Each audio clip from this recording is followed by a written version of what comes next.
Welcome back. The Ayersville Chevrolet Cadillac pregame show continues. They are serving thousands of satisfied customers one at a time. Stop out on Clinton Street in Defiance and see for yourself, or log on to drivebobestel.com.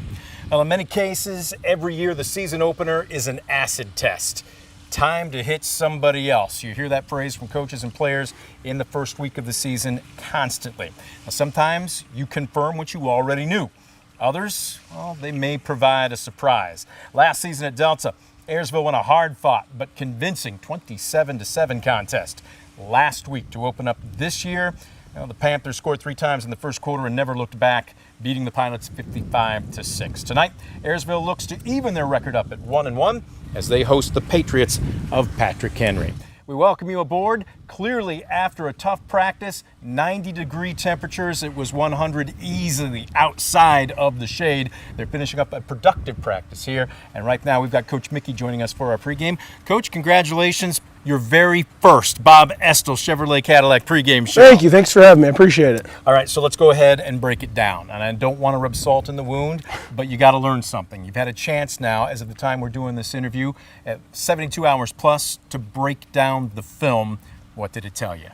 The Delta film was very enlightening. We learned a lot about ourselves, and our response to adversity wasn't where it needs to be. We need to be prepared for things to go wrong. We've got a lot of inexperience out there right now. We graduated a lot of guys, so we've got a lot of guys that we didn't really know how they were going to respond when the bullets were flying. And on Friday night, we didn't respond in the best ways. We didn't step back up to adversity. We got knocked down and didn't really get back up how I would like us to. So that's on me as a coach and as far as how I prepare the boys. So we've adjusted some of the things about practice this week and how we attack each day. And we feel like we're getting better. We feel like we're headed in the right direction. We're going to find out a lot this Friday. You can get lost in stats. As a matter of fact, you can spin them just about any way you want. But sometimes they don't tell the entire story. I'm looking down at last Friday. Ayersville ran more plays, 1 time of possession, had fewer penalties. But one thing stood out almost like a sore thumb, and that was Delta average yards on first and second down. First down, 10.2 yards per play. Second down, 14.7. It's one thing to stay ahead of the chains. It's another thing to move them. What do you need to do differently in week 2? The big thing is I think we were trying to do too much last week. And I don't mean the kids, I mean me. I call our defense, and I think I had a special front in for Delta and the things that they like to do. And our kids were not able to execute what I was asking of them, and that's on me. You know, as a football coach, I feel like I see a lot of times where you watch a football game and you see the coaches get mad at the kids, and he's asking them to do things they're not capable of yet. You know, maybe we'll get there at some point, but I've got to keep it within the realm of what we're capable of and ask them to do things that they can do. So that's on me. I've simplified our defense a little bit this week. We're just running our stuff, and we're going to come out and hopefully fly around to the football and close those gaps a little sooner. All right, you mentioned gaps. You can see it right here. I've got it. Without giving away the playbook, that front 7, break down your gap control. You're playing 1, you're playing 2. How's it going to look? How should it look? We're a 1-gap team. I don't ask anybody up in our box 7 to 2 gap. We run a 3 front with 3 down linemen and 4 linebackers. The outside linebackers are hybrid ends depending on what the offense is doing. And we're gonna move the defensive line and try to keep away from those one-on-one matchups because we're a little bit smaller up front, but we got to try to use our quickness and stay under people. I mean, I understand fully that Patrick Henry, much like anybody else that we play, is probably going to be bigger than us. They're probably going to be more experienced than us. We're a young football team, so we've got to work harder. We've got to stay lower and do those things. So we're going to slant and angle and try to close gaps down that way. Without getting too complicated, it sounds like it's more about you than Patrick Henry tonight, even though it's week number 2. What do you want to see from your guys tonight? A response to adversity. I know without a shadow of a doubt, considering who our opponent is, that we're going to see some adversity. There's going to be situations where they're going to make plays. They're too talented of a team to not make plays. When adversity strikes, what do we do? What do we do about it? Do we keep getting up? Do we keep battling? Do we fight the next play? Or do we stay down? So hopefully we can respond the right way this week. All right, we can't wait for it. Kickoff still probably about 20 minutes or so away. Coach Mickey, we appreciate you joining us. Best of luck to you tonight. Thank you. Appreciate you. Have a good one. Coach Mickey joining us on the Ayersville Chevrolet Cadillac pregame show. Don't you go anywhere. We're back with more right after this on DCTV Sports. Stanball Jewelers is your trusted source for diamonds, fine jewelry, watches, and gifts. Whether you're looking for a dazzling engagement ring, a timeless anniversary gift, or a present for someone special, Stanball Jewelers has something for every occasion. Visit us today and discover why we've been serving the community since 1948. For the past 70 years, Midwest Community Federal Credit Union has been your financial partner, helping you achieve your dreams and secure your future. Midwest Community Federal Credit Union, with locations in Defiance, Bryan, and Napoleon. Find out more at midwestcommunity.org. Estill Chevrolet Cadillac is this area's new and used car headquarters, earning your trust one satisfied customer at a time. Estill Chevrolet Cadillac, North Clinton Street in Defiance, and online at drivebobestill.com.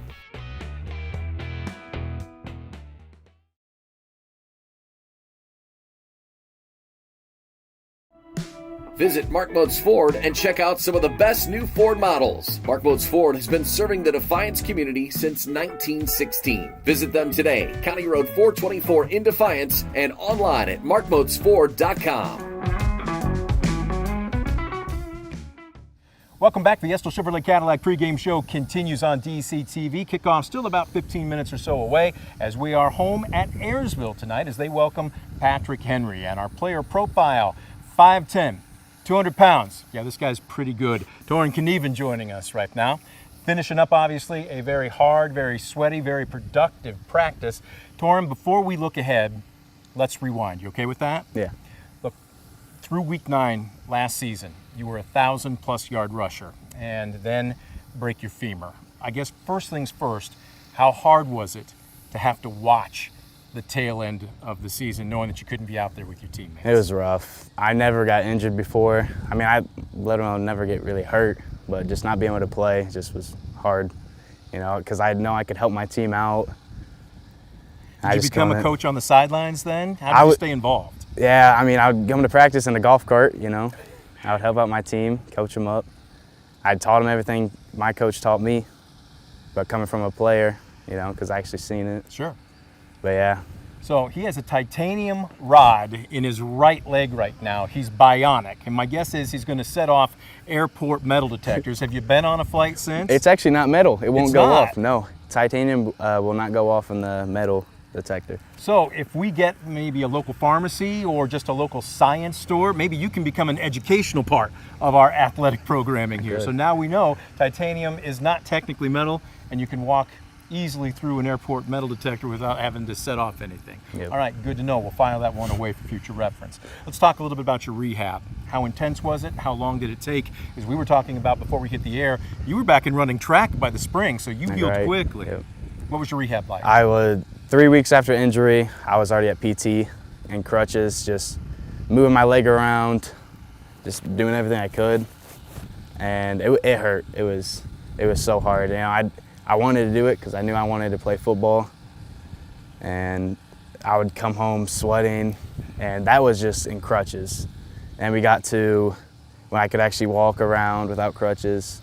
Like, they basically taught me how to walk again because I would always want to bow my knee in, which is bad because your knee isn't properly strong if it's bowing in. So then I was going PT 2 times a week. Man, it was hard. But you got through it. I did. And you ran track, but football's a different type of sport. Obviously yeah. a contact sport. Yeah. You got your feet re-wet, so to speak. Yeah. Last week against Delta, did everything feel okay? It was fine. I didn't feel a thing. If anything, I hurt other parts of my body. Don't say that with an earshot of Coach. He's going to take you to the therapist right after this and suddenly let you get to the showers. Let's talk about your leadership. A senior this year, you are a captain. Can you just talk about, number one, what type of honor that is, but what's expected in a position of captain as far as leadership is concerned? Just be held accountable, you know. I want to ask my team anything I want to do myself. I just go hard every day, show up every day, just be a good teammate. Are you vocal or are you a leader by example? I try to be more vocal, but I am not vocal. And Coach is off camera here saying, yes, he's actually telling you the truth. That's all right. Walk it instead of talk it sometimes means more, has more power, doesn't it? Yeah, that's what I like to do. Now, you are a multi-sport athlete, as we mentioned. You run track. Any other sports besides football and track? No, not in high school, no. What events in track? I am a sprinter. I run the 100 and the 200. I also do the 4x1 relay. Okay. Now the term is student athlete, Yes. which means you got to crack a book. You got to stay eligible to stay in the Gotta uniform. study. Can you share your GPA with us? Is it something you're proud of? First quarter, I'm always a 3.8, All right. So do they go on a 4-point or a 4.5 scale at Ayersville? a 4-point. Okay, so so you're knocking on the door for valedictorian then, probably, right? See, that's when it gets after first quarter. I swear they make it harder. We'll have to talk to the administration about that. We'll save this for future reference. Alrighty. Let's talk a little bit about for plans after graduation. Next spring, you're going to be strutting across the stage, styling in the cap and gown, diploma in hand. What's the future going to hold for you? I haven't really decided what I'm gonna do. I mean, if I don't go to college, I just start working right away. And I still might go to college, but just undecided right now. Do you see yourself staying involved in football in some way, shape, or form? Maybe coaching? I would love to come back and coach, stay involved, yeah. Do you care what level? Little kids, high schoolers? Doesn't matter. I like to win, so I probably want to do high A school. little bit more mature. Yeah. We're not going to graduate you too soon. You still got your senior year. I want to play. Let's go ahead and talk about the most important thing. Patrick Henry, next game on the schedule. What's this team need to do to even their record up? We just got to play hard as long as we can. You know, they do have a lot more talent than us, I will say that. But if we just keep going, keep playing, we'll be all right. Hey, what's the old phrase? It's not always the size of the dog in the fight, but the fight in the dog. Yep. These dogs are going to have plenty of fight in them tonight, Oh, aren't yeah. they? Yep. All right. Good luck to you, not just tonight, but all season long. Thank you. Again, Torrin Knieven, our player profile. Don't you go anywhere. We're back with more of the Estill Chevrolet Cadillac pregame show right after this. You're watching DCTV Sports.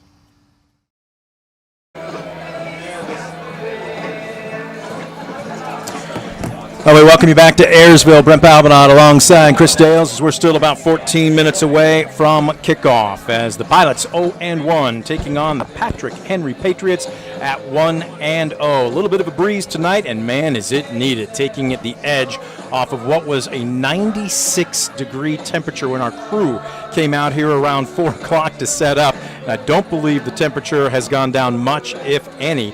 There is a chance of some what they call popcorn showers this evening, but we'll wait and see if that even comes true, much less if it has much of an effect on the field conditions or the play here this evening. Patrick Henry won the toss, and they deferred, so they will kick off and go on defense first. So let's go ahead and give you the starting lineups. They are brought to you by the Baker Schindler Company, proudly serving the area with the highest quality contracting services for nearly 100 years. Baker Schindler Company of Defiance and Paulding, baker-schindler.com. Offensively, with the injury, and we talk about the injury bug, but not the least of which to junior quarterback Owen Lloyd. He went down in the third quarter last week against Delta, so it will be a rotation. I asked Coach Mickey. He ran Alex Sigler, a 5'7", a $140 freshman, and Brady Zartman, a 6', 185-pound sophomore. Both got reps with the first-team offense this week.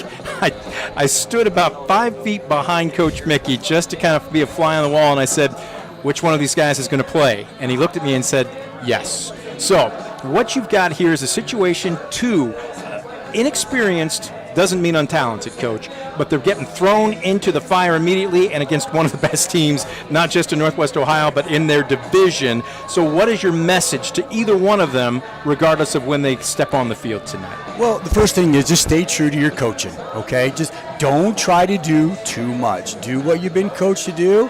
You know, if it's handoff, hand the ball off, carry out your fakes. If it's a pass play, go ahead and make your reads. And, if it's not there, be smart. I always told my quarterback, if it's not there, live for another day. Mm-hmm. Throw it away or just take the sack. Live for another day. And I think one thing is, too, hey, there's a word called competition. Both these kids are young. Who wants it? Who's going to step up? And you're competing for reps. Absolutely. Is what you're competing for. And I know both of these kids. I have them both in class, and they're both great kids, and they both want to be on the field. So I think that brings a whole other element to it. And let's also not forget, you've got a 1,000-yard rusher standing just to your left and offset in Torrin Knieven, 5'10", 200-pound senior. Last season, 183 carries. He gained 1,098 yards, and that was just through week number 9 before he had a knee injury. He averaged 122 yards per game. And if you had a chance to see our player profile, he's got a titanium rod in his right leg.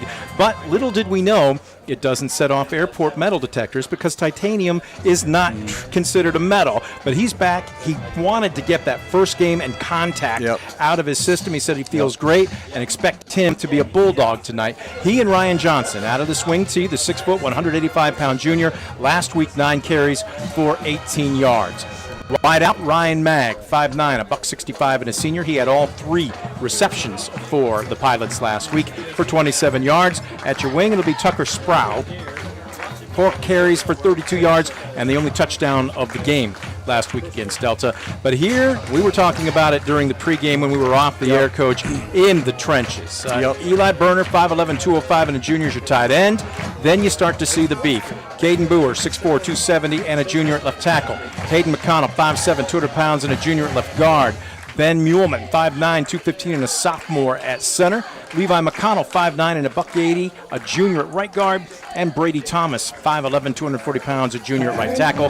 Logan Clark is only 175 pounds at 6 foot and a senior, but he plays bigger. That front line is going to have to give Knieven and Johnson even a little bit of daylight, or it's going to be a long night. Yeah, and they're young. They're young with as far as experience, and each week they should get better and better. I think Caden Boer is the only one that has quite a bit of experience, from last year.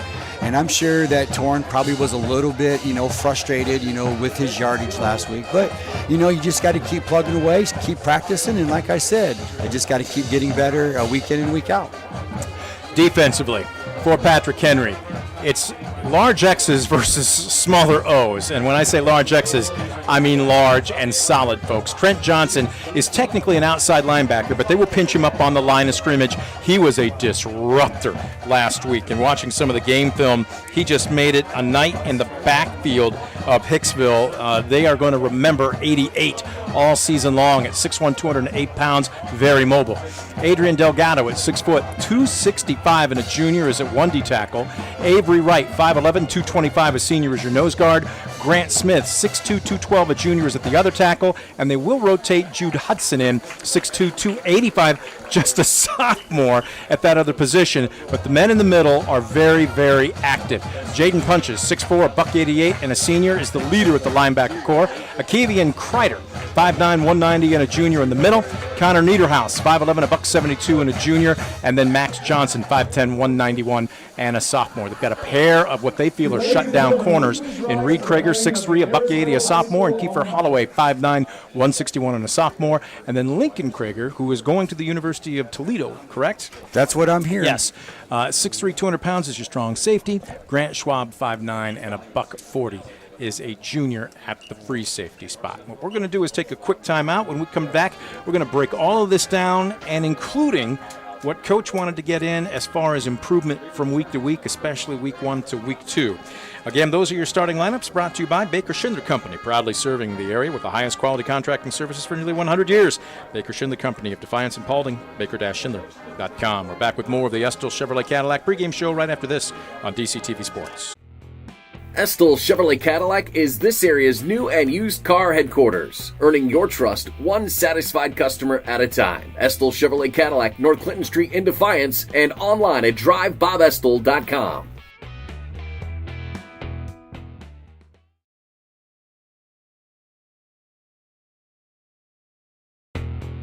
Estill Chevrolet Cadillac is this area's new and used car headquarters, earning your trust one satisfied customer at a time. Estill Chevrolet Cadillac, North Clinton Street in Defiance, and online at drivebobestill.com. Keys to the game are next. Well, we welcome you back to Craig McCord Field on the campus of Ayersville High School. Brent Balbinot alongside the coach. We are 6.5 minutes away from getting this one going. Chris Dale's roamed these sidelines for how many years was it again, sir? Too many. And I gave you a chance to give the most politically correct, the most feel-good answer, and that's what you went with. Is that your standard answer then, or? No, I tell you what, it was a great career, and 20 years, here at this school has been great, and I wouldn't trade it for the world. Had some great teams, some great players, made some great relationships, but just time to move on, and Coach Mickey's doing a great job, and hopefully he can continue with the great tradition. Paid to be another coach in the stands, just like everybody else. Speaking of which, some of those responsibilities are the keys to the game. They're brought to you by Northwest State Community College. Northwest State Community College, your key to great career opportunities, begins with a great education at Northwest State. Visit northweststate.edu or call them 419-267-1320 today. All right, Coach, when I sent him the email, he's like, what, you really want my opinion? Yes, that's what helps get you your paycheck. Keys to the game, let's start with what Ayersville needs to do. Well, first of all, offensively, I think they have to establish the run game. They are a wing team based on offense, and you have to establish that run game, and, of course, you have to score. Secondly, absolutely no turnovers. I think last year they had a couple turnovers inside the red zone that was very critical. Defensively, they got to be able to tackle well, especially in space. I know PH's West Coast offense really well, and they're going to try to get their skilled guys the ball in space. You just got to break down, and you got to make that play. Also, defensively, you got to make sure that you cover the back out of the backfield and always be ready for trick plays. I know Coach Enselman, he is very good at organizing different tricks like that. And then the fifth thing is they got to contain their skilled people on special teams. I think that's huge. How about on the flip side for the Patriots? PH, offensively, they got to get the ball to their skilled guys without a doubt. Just kind of the reverse of, that's huge. No turnovers. Keep Ayersville on their toes. Keep them guessing on what's going on. Defensively, they got to stop Ayersville's run game without a doubt. You got to put Ayersville into 3rd down and 6 or plus. That is huge. They got 2 young quarterbacks, hardly any experience. If they put them in 3rd down and long, I think that's going to benefit PH without a doubt. Defensively, PH just got to be disciplined. They got to have all the gaps covered. They just got to be able to stop the running game and just make sure that the receivers keep everybody in front of them. And then special team-wise for PH, be sound, no breakdowns. They got skilled guys everywhere. Get them the ball and just let them run. Time to strap it up and tee it up. Those are the keys to the game, brought to you by Northwest State Community College. Your key to great career opportunities begins with a great education at Northwest State. Visit them online at northweststate.edu or call 419-267-1320 today. As the Ayersville Marching Band is set on the south side of the field, it's time for our national anthem.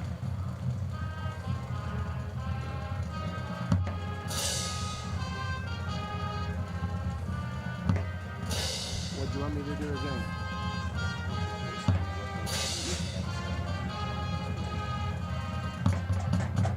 Is it Ayersville team? Okay.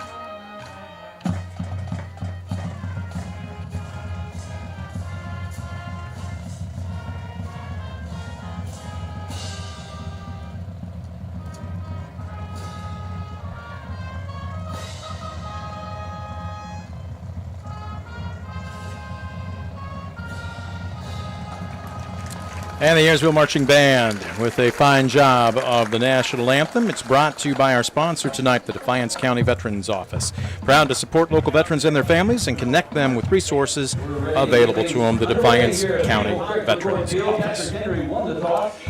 We're 2 minutes away from kicking this one off. Brent Balbanon alongside Coach Chris Dales, welcoming you aboard on DCTV Sports.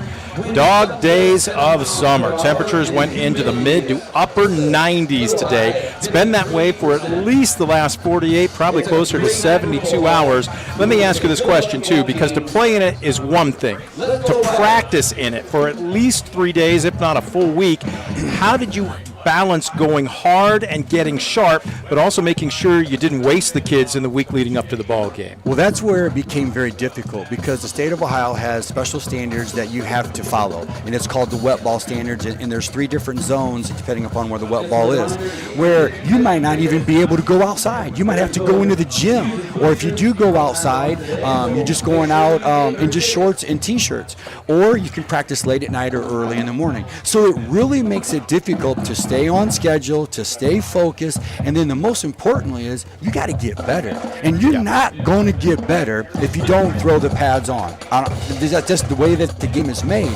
So this week has made it very, very difficult. I even traveled around to a couple of practices, and they had shorts and just t-shirts on because they couldn't put anything else on mandated by the state. And I get it, but sometimes it doesn't make sense. They say you can't practice, but look, here we are, and it is probably 100% humidity right now. So I know it's later in the evening, but I just wish there was a little bit more give to it. You got to chew the air on a night like tonight. It is thick. Timeouts are going to be critical. Yep, use them. So with that said, it is time to put a foot into this one and get things going. Again, Patrick Henry won the coin toss and deferred. So they will kick off. Ayersville will go on offense first. Correction, that is number 2, Lincoln Krager. This is going to be Lincoln Krager doing the kicking chores for Patrick Henry. Standing deep, it's going to be Tucker Sproul. We'll see if he gets a chance for a return. Now, there's a pretty strong breeze. It's blowing across the field here, but it's largely at the back of the kicker. This is going to be a sidewinder, and Sproul will let it bounce inside the 5. One of my favorite places that we'll have to get to become a sponsor, but it also goes into the end zone. It'll be a touchback. All right, so first things first, you're going to have standard field position to open up the ball game. What do you want to see on this first drive from Ayersville? Well, they definitely got to establish the run game. I think that's going to be critical because if you establish a run game, then it's going to open up play action, for the young quarterbacks, and they definitely got to do play action for the young quarterbacks. I'm looking to see the young quarterback, and I believe, is it Brady Zartman? Did I see number 10 there? It is Brady. So Brady Zartman will come up underneath it. It will be Knieven, and it looks like Johnson. Ball rests on the near hash, and fumbled. They were trying to run the trap play, and it looks like Patrick Henry is on it. One snap of the football and a turnover. I think that young quarterback turned the wrong way because he ran into, looked like the fullback, and the ball come popping out. Looks like outside linebacker Trent Johnson with a recovered fumble. And an inauspicious beginning for the Pilots. Okay, this is called adversity. You practice it in practice. You practice it during the summer. Let's see what the Pilots can do here. Coming out offensively, we're barely a few seconds into the ball game. Here comes Lincoln Krager, the 6'3", 200-pound quarterback. Going to be playing his ball at the next level in the MAC. Out of the gun, they're going to hand it off the left side. That's just good power football as Jaden Rader. Don't check that. It's number 5. Nice that power play Grant there Smith by Patrick Henry. A lot of block down on the left side. They had the tight end there. I'm going to give him about 4 yards. It'll bring up second down and manageable. 6 yards to go. Ball rests at the 14-yard line. Here's what looks like they were in a 4-3 set there. Ball rests on the near hash. Looks like the strong side will be to the left here, Coach. So are they going to run to the short side of the field here? Well, we'll see. They will not. The other way. This is Smith, a huge hole inside the 10, inside the 5, keeping those legs, powering into the end zone, and on just 2 plays, 18 yards, and after the fumble, just like that, Patrick Henry breaks the scoreboard first. Ayersville went to what they call an Okie look or an overlook, a 5-2 set, and Patrick Henry just ran the power play to the right. They kicked out the end, led the guard up through, and he broke 1 tackle. And I told you one of the keys was Ayersville had to tackle in space, and that was 5 yards beyond the line of scrimmage, and just didn't quite make the tackle. So at the 11:07 mark in the first quarter, all it took was 2 plays offensively, 1 defensively. And the Patriots on to attempt the extra point. This is going to be Krager. The hold is down. Kick is up. A little bit across his body there, but it hooked just inside the far upright. So at the 11:07 mark, just like that, they started in the Stambaugh Jewelers red zone, and we end up with a Premier Bank touchdown. At Premier Bank, simplify your everyday banking with convenient account options and digital banking features that fit your unique style. YourPremierBank.com. 11:07, we will take a quick timeout. Back with more from Ayersville right after this on DCTV Sports. Stambaugh Jewelers is your trusted source for diamonds, fine jewelry, watches, and gifts. Whether you're looking for a dazzling engagement ring, a timeless anniversary gift, or a present for someone special, Stambaugh Jewelers has something for every occasion. Visit us today and discover why we've been serving the community since 1948. For the past 70 years, Midwest Community Federal Credit Union has been your financial partner, helping you achieve your dreams and secure your future. Midwest Community Federal Credit Union, with locations in Defiance, Bryan, and Napoleon. Find out more at midwestcommunity.org.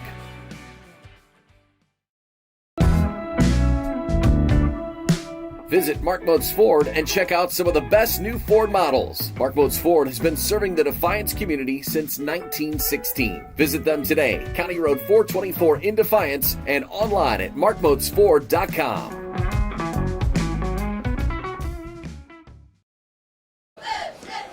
Back at Ayersville, the kickoff went to Tucker Sproul. He went behind his wedge, but he paid a price. He took a lick, but out to the 24-yard line. Second offensive series for the Pilots as they trail Patrick Henry after just one play offensively and a fumble.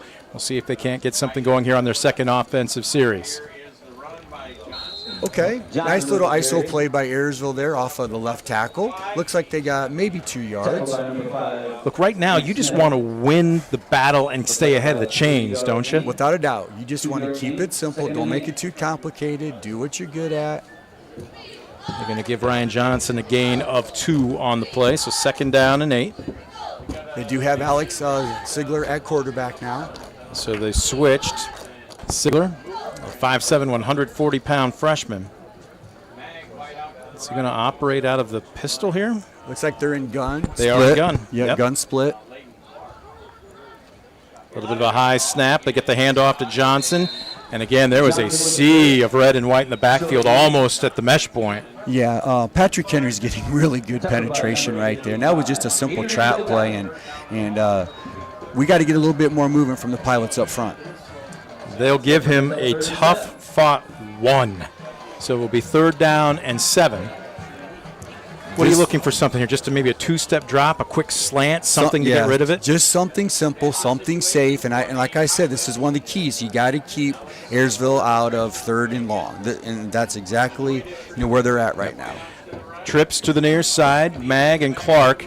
They're going to try and set up a wide receiver screen. It was almost intercepted by Krieger, and he had nothing but green in front of him. If he had held on to that, it was a sure pick 6. Ayersville had the right idea. They were just going to run a little bubble screen out there to the wide receiver, to their X. But I tell you what, PH made a great break on the ball, and boy, it could have been a pick 6 very, very easily.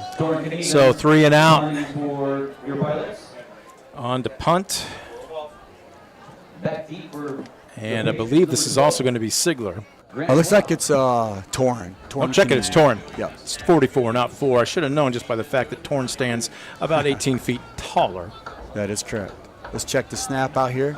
It's on the money. They're coming after him, but he gets it away. Good punt. Standing deep.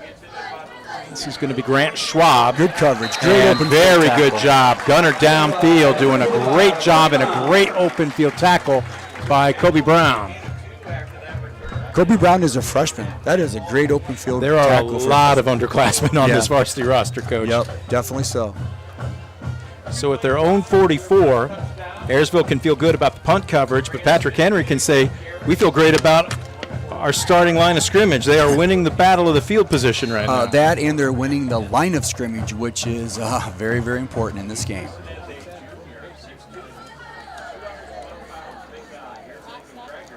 Greger out of the gun. It's 2-step drop. Looks left. Fires right on the money, and it is complete.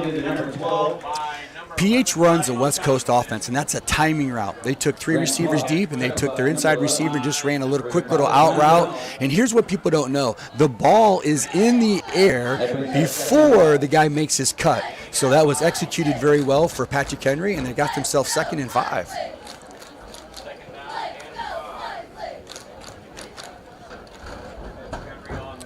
Second and 5, almost to midfield. Gregor getting all kinds of time. Are they dialing up some pressure? This is going to be a design quarterback keeper. He's to the second level, and he's off to the races. Nobody going to catch him. The 20, the 10, Lincoln Gregor will see you in the end zone. Quarterback power by Patrick Henry. They led with the offset back. They pulled the backside guard, and I don't even know if he was even touched. That was a greatly executed play by Patrick Henry. Yeah, they're getting an athlete at the next level. Oh, boy, without a doubt. A very good athlete. He made it look simple, but it wasn't. But he made it look simple. May have inadvertently said 49. It was from their own 49, so that would go as a 51-yard touchdown run. Don't want to shortchange him the 2 yards. No, they keep track of that stuff, those high school kids. They surely do. Kick is up. It is through, and just like that. Not quite halfway through the first quarter with the 8:30 mark first quarter. Patrick Henry 14, Ayersville nothing. We'll take a quick timeout. We're back with more right after this on DCTV Sports. Just a reminder, parents, please keep your children off the playground.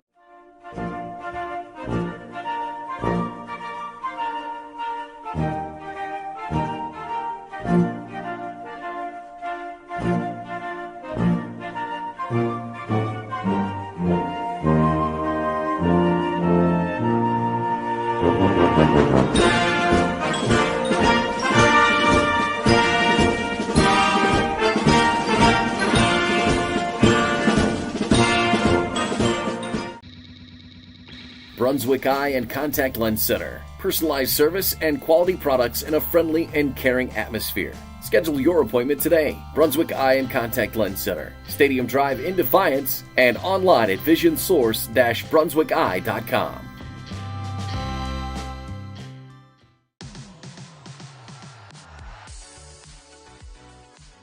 The Strady Center for the Arts. Entertainment on a whole new level.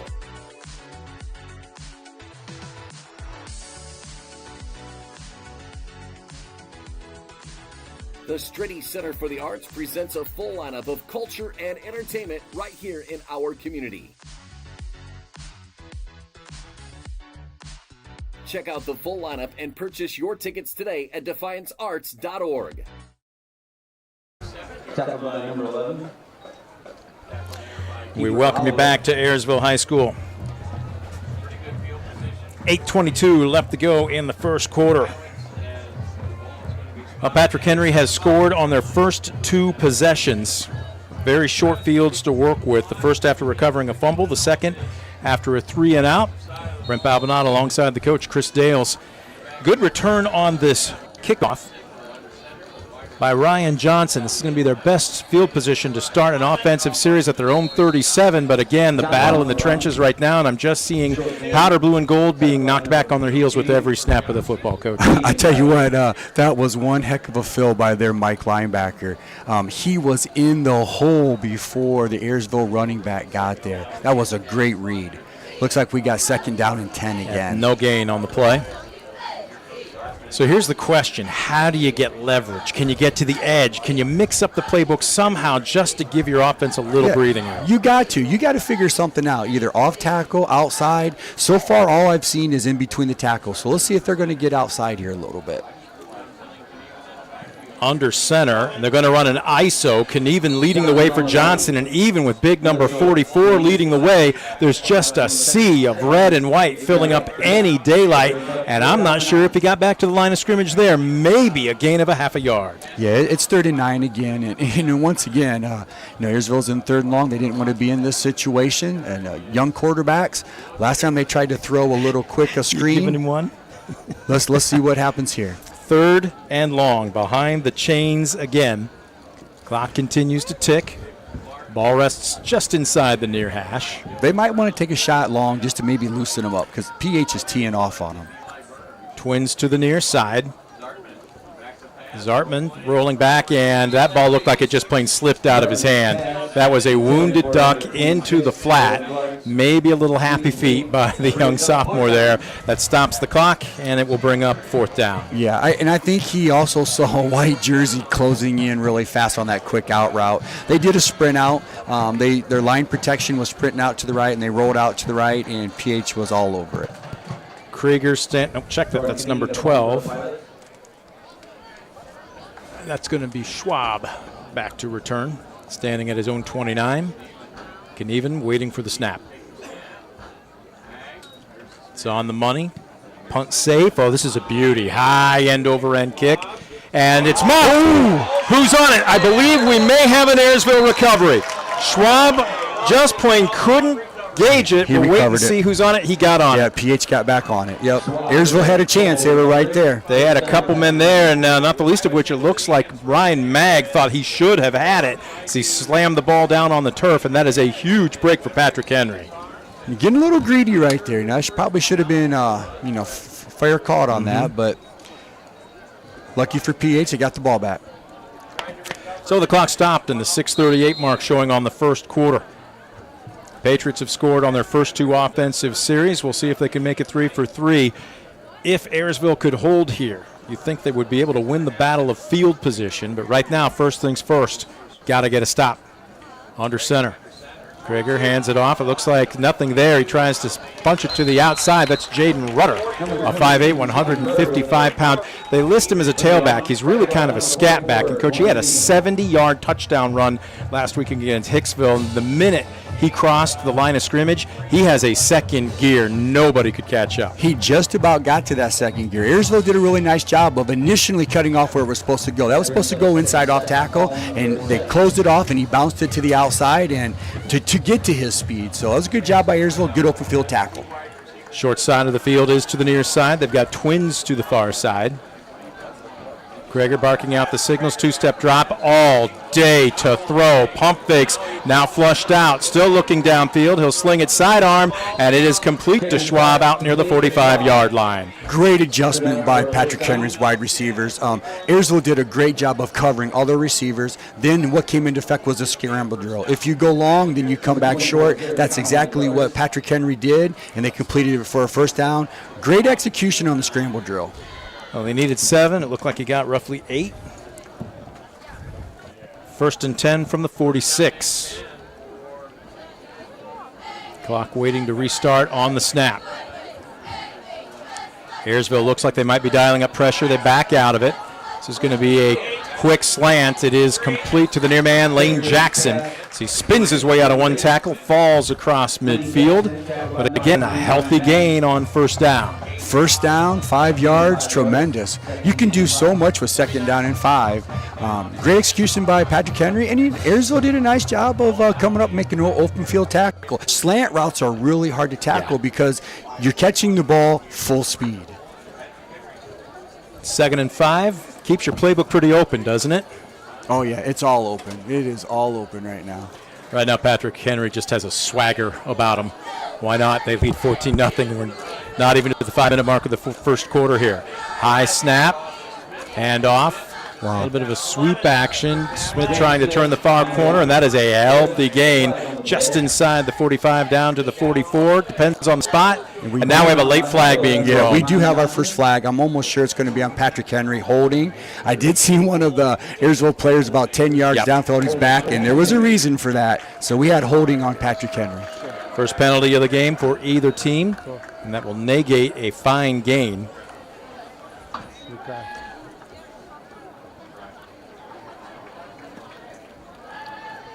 We're between Smith and Rutter. Take your pick. But it all starts up front as well, as we talked about.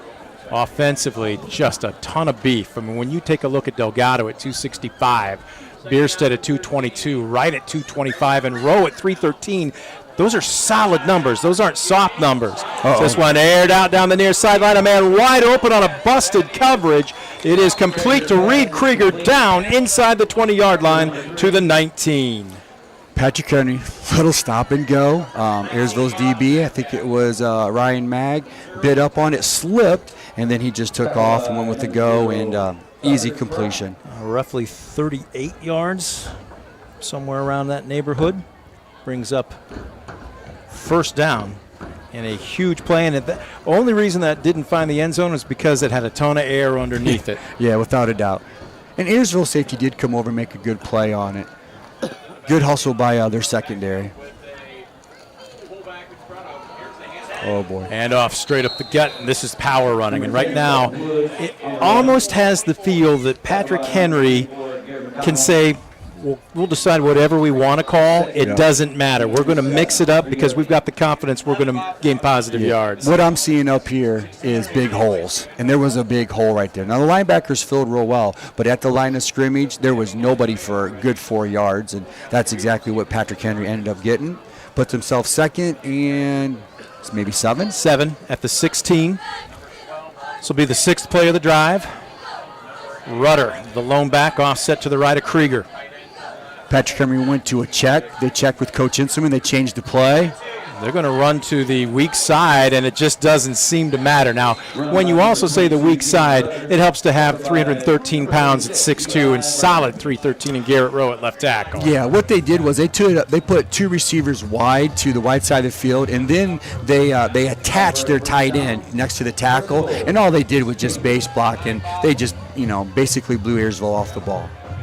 So if you're Ayersville right now, what can you do? You got to get into gaps. You just got to fill the gaps. If you're diving, you just got to do something to clog up those gaps.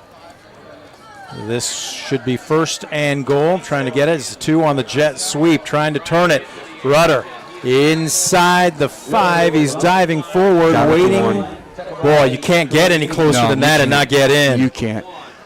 Patrick Henry ran a little jet sweep, did a really nice job of getting to Ayersville's defensive end. They hooked him. And once you get that defensive end hooked, you're taught stick it in the ground and get north and south. That's exactly what he did. And, boy, they're a football length from scoring their 3rd touchdown. Well, if you are Ayersville here, pick your poison. My guess is you're going to ask your road graders up front to show a little manhood and make a little daylight. You got to grow up a little bit. We got to fill those gaps. Smith, nope, check it. It's going to be a new back and a nice job. Was it enough? It was not. Second effort. And Ayersville had him stopped initially. They had him stopped initially. Young man kept his feet going and ended up finding the end zone. That was arguably the most physical play of the evening for Ayersville's defense, but unfortunately for them, minimal yardage was needed. Yes, Ayersville actually did a really nice job. The down guys filled the holes well, and the linebackers came up and filled excellent. And again, they stopped him initially, but he kept driving his legs, and he was able to get across. 8 plays on the drive, capped off by a 1-yard run by Woods. Krieger on to attempt the point after. Kick is up. It is through, and at the 2:16 mark, a drive that started on their own 38 that almost never was, with the muffed punt by Schwab, but lucky recovery, and then they get back to work. 8 plays on the drive, capped off by a 1-yard run by Woods, and at the 2:16 mark here in the first quarter, it is 21-0 Patrick Henry. We will keep it here. All right, 3 possessions, a fumble, and 2 punts for Ayersville. 3 possessions, 3 touchdowns for Patrick Henry. There's no such thing as a 21-point drive. But, Coach, what does Ayersville need to do to at least chew up the rest of this first quarter and hopefully gain a little bit of confidence? Well, I think the first thing they got to do offensively is, they just got to find some rhythm. They got to find something to get to. And like I said before, it seems like they're running in between the tackles and they're not getting anything. Yeah. Maybe they try a jet sweep, maybe a buck sweep, maybe even, try another quick bubble screen. Let's try to get outside. Let's get some athletes the ball. Let them use some grass, because right now the game is being won up front, and Patrick Henry is dominating the line of scrimmage, and it's just making it tough for Ayersville to get anything going between the tackles offensively. Well, in between the tackles, can you get to the edge? Is there something something. Again, I know it's a different apples to oranges comparison, but at the college level, bubble screens are the same as glorified handoffs. Exactly. They can do that, and maybe Ayersville just needs to do some serious down blocking. Maybe they can put a wing up there, get an extra guy at the point of attack, maybe pull a backside guard, kick out somebody, and try to get to that edge. Because right now they need to run away from that front, because that front's pretty good at Patrick Henry. Well, Krager ready to put a footing to it again. Sprouse standing deep. He didn't get an opportunity last time. This is a squibber. If they allow this to, it will go out of bounds, and that is a heads-up move by the up man, Kobe Brown, as that will be a penalty, and that will mean pretty decent field position for Ayersville on what will be their 4th offensive series here in the first quarter. Yeah, let's just get some positive yards. If I'm Ayersville's coaching staff, I'm saying, guys, let's just get positive yards. I don't care what it is. Let's just not turn the ball over. Let's not go backwards. Let's get something positive going here, and let's build upon that. If you even pick up a first down here, just move the chains. It's something, isn't it? Get the defense off the field. The defense needs a break, and I think Ayersville's only run, 6 plays, 9 plays at the most offensively? 3, 6, 7. 7 plays. Yep. They got to stay on the field a little bit longer. They got to get some rhythm going here. Coming up underneath center, and I believe this is going to be Sigler. That's correct. Johnson and Knieven in the backfield. 3-step drop, max protection. He's going to air it out on a rail route down the far sideline. Boy, it was within arm's reach of his intended receiver, Logan Clark, but just a bit too much underneath it. How about that, though, taking a shot on first down? You know what? I have no problem with that. There's nothing wrong with that. Maybe loosen him up. Because I tell you what, Patrick Henry's teeing off on Ayersville's run game. They are crowding up. Their safeties are crowding up. Their corners are crowding up. So I have nothing wrong with that. Why not try to get a big play, maybe even a penalty? Well, they also stayed with max protection, too. They kept Johnson and Knieven in. That's a big factor also. That was basically a one-man read. It was a pre-snap hot read. Nothing wrong with that. Trips to the near side.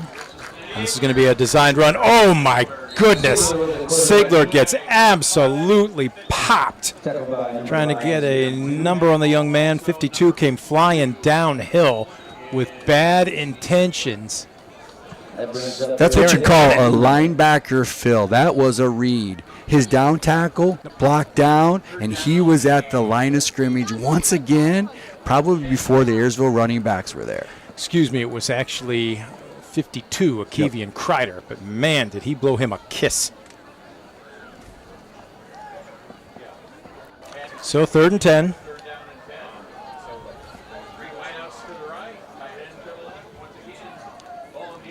They're going to hand it off. Knieven just trying to go north-south. We've got Laundry in the defensive backfield. Would have gained about a couple. That was okay. Ayersville actually executed that okay. We'll see what the penalty is. It looks like it's in the area of holding. They're talking to Coach Inselman, so he's got to make a big decision. He'll probably decline it and make it 4th down. One would think so. Yeah. Get your offense the ball back. Yeah. Unless he wants to move him back and maybe get better field position on the punt. Looks like he's taking it. Surprise call there. You and me both here, because it looked like I saw him put his hands out flat originally. But let your defense go ahead and hit somebody one more time. Nope, they are declining it. Okay.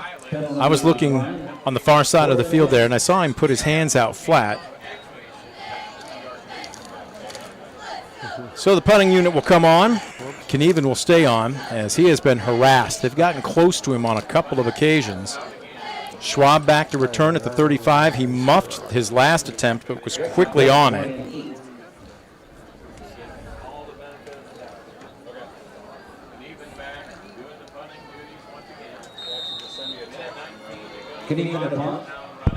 Ayersville actually executed well on that last play. That's what they have to do. Just get some rhythm, get a couple yards. Oh, they're coming after him. He gets rid of it, and he is hit. That's going to be roughing the kicker. Oh, wow. Schwab fields it on a bounce. He's down the near sideline, and oh, did he take a lick? Was he out of bounds? Are we going to see a flag thrown? Apparently not, but either way, this one isn't going to stand, as they came and look, when you sell out like that, it's all or nothing, coach, and they didn't get to him, and Torin Knieven did a good job of staying in there and taking it. Yeah, definitely. I thought it was tipped. I thought that's what they might be talking about right now, but maybe not. If so, it will be a first down for Ayersville, and that's exactly what they need. They caught a break, and sometimes you need things like that to happen. But Patrick Henry was going for the jugular on special teams. They're already up 21-0. This one will be marched off. Is that the first penalty for them tonight? No, it's the second penalty. Second penalty for Patrick Henry. They had a holding. Wow.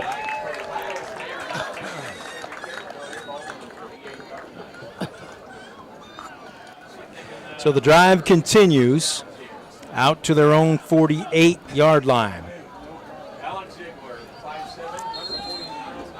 The young freshman, Ziegler, Zartman started the game. Coach Mickey told me earlier this week he was going to rotate both his underclassmen quarterbacks, but somebody's getting a baptism by fire, and right now it's the young freshman. Out of the gun. Trap. They're going to hand it off. Knieven. You just got to feed your big dog every now and then, don't you? Yeah, you know what? You might want to be feeding your big dog a lot right now. Just to get something positive going. He's got experience. He's an underclassman. Physically, he can match up with what he's seeing on the defensive side of the ball for Patrick Henry. And at 4 yards, if I was Ayersville, yeah, good. I'd take it. Keep running it. Do it again. Knieven was our player profile in our pregame. Very well-spoken young man, and just happy to have the opportunity to get back in uniform and get back onto the field. That injury last year really, it was just bitter for him to have to watch his team play in the postseason without him. And we've got a flag, 13 seconds. Do we have to delay a game here? Got a false start? Yes, it is. I will say this, Coach, Knieven healed incredibly quickly because he ran track in the spring. Yeah. So coming back from a broken femur, he must be bionic. Well, I actually had him in class last year, and actually they put the rod inside of the bone. Is what they did. It's like a new procedure that allowed him to come back quite a bit quicker. Back in the old days, you just got a cast and you had to wait for 6 weeks. Exactly. And have a scar, 2 foot long. That will be the final play of the first quarter as they will switch ends of the field. They'll put a fresh 12 up on the clock. This timeout brought to you by Mark Moats Ford. Check out some of the best new Ford models serving the Defiance community since 1916. Mark Moats Ford, County Road 424 in Defiance, and online at markmoatsford.com. We'll take a quick timeout. Second quarter, when we come back, Patrick Henry leading Ayersville 21-0 on DCTV Sports. Discover top-quality healthcare education at Northwest State. Our instructors have real-world experience, so they know how to prepare you for great career opportunities. Northwest State, where you'll get the top-quality healthcare education you need to succeed. Estill Chevrolet Cadillac is this area's new and used car headquarters, earning your trust one satisfied customer at a time. Estill Chevrolet Cadillac, North Clinton Street in Defiance, and online at drivebobestill.com.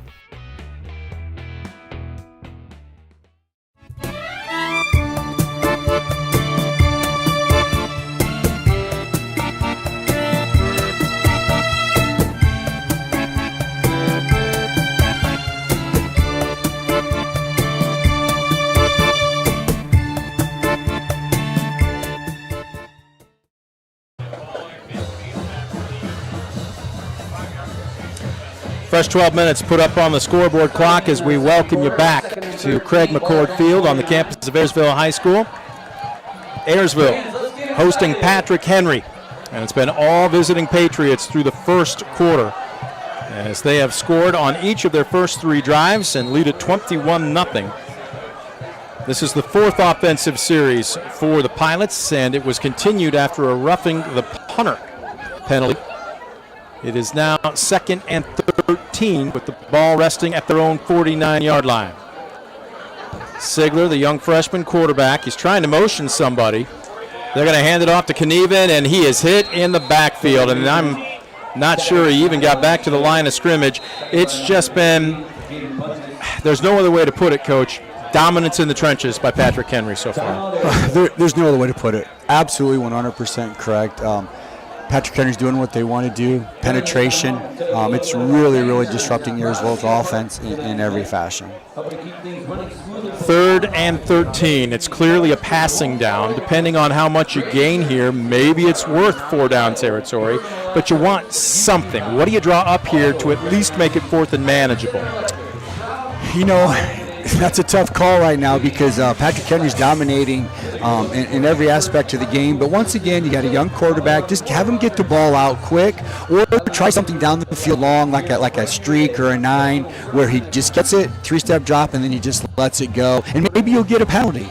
You know, who knows? So that's what I would do. Just make it really simple, you know, for the young quarterback. In this situation, do you just go with a hot route? I mean, predetermined, pre-snap. Yep, exactly. You're up, guy on a quick slant, yep. or like you said, maybe a quick out. I'm thinking more across the middle of the field just to pick up yardage. Yep, definitely. And get a young quarterback a little bit of confidence. One completion leads to 2 maybe leads to 3. On 3rd and 13, we'll see what they do. This is officially the 6th play of the drive. They'll send Johnson in motion near the far side. Instead, they're going to hand off to Knieven, and there were 2 red jerseys immediately in the backfield. He never had a chance. Grant Smith, big defensive tackle, all 6'2", 212 of him, was the first to lead the way. Yeah, Ayersville tried to counterplay. They tried to get motion going one way and counter back the other way, and Patrick Henry, their penetration was 3 yards deep. There was nowhere for the Ayersville running back to go. And now you absolutely have to bring on the punting. Yeah, yep. Ayersville needs to pick up a first down here or there somehow, and just keep the ball out of Patrick Henry's hands offensively. They're just chewing them up.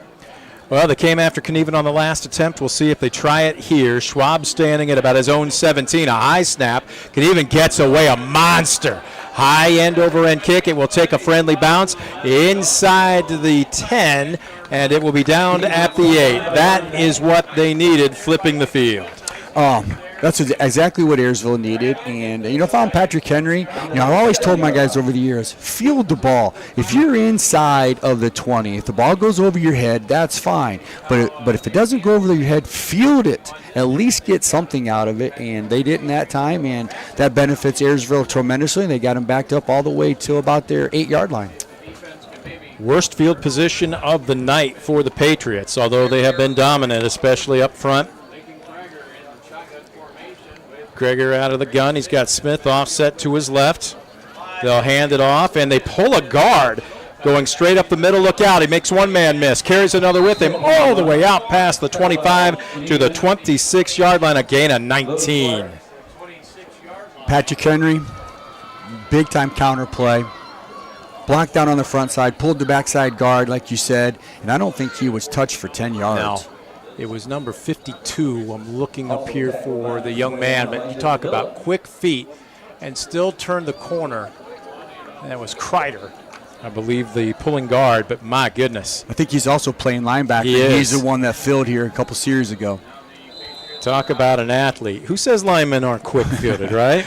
Yeah, I got a good story for that. That's for sure. Ayersville wants to take a timeout. We will take one with them, a Mark Mokes Ford timeout.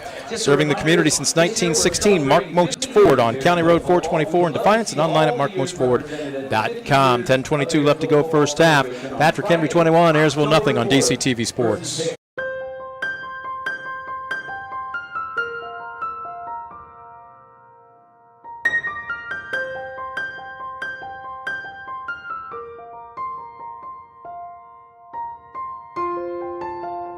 Simplify your everyday banking with convenient account options and digital banking features that fit your unique lifestyle. Premier Bank, everyday banking solutions designed for you. Explore solutions today at yourpremierbank.com.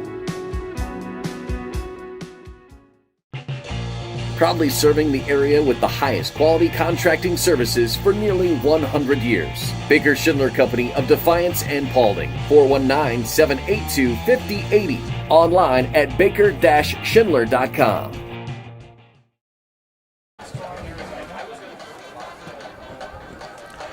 .22 showing on the first half clock. It is 1st and 10 from their own 26-yard line after being backed up on their own 7. Grant Smith with a 19-yard gain. Krieger dropping back, fires, and in and out of the hands of his intended receiver. He had a man absolutely wide open, Cal Schrader, and he's looking at himself because he also had room to run. Yeah, Patrick Henry just ran the mesh route. They sent a guy deep into the middle half the field, and they sent a guy underneath of him, and he was wide open. And you know, it's one of those cases where I think he was so wide open, he just lost his concentration. Wow. Good executed play, just didn't finish it.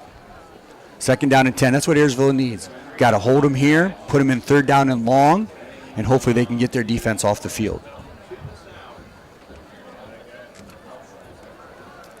Second and 10. Krager hands it off, and this is Rudder. Off the left side, look out, he's got some room, and he's into the secondary. He's got one man to beat. Down the near sideline, nobody's going to catch him. Rudder all the way to the house. Wow. Same play as like 3 plays ago. Just a counter play.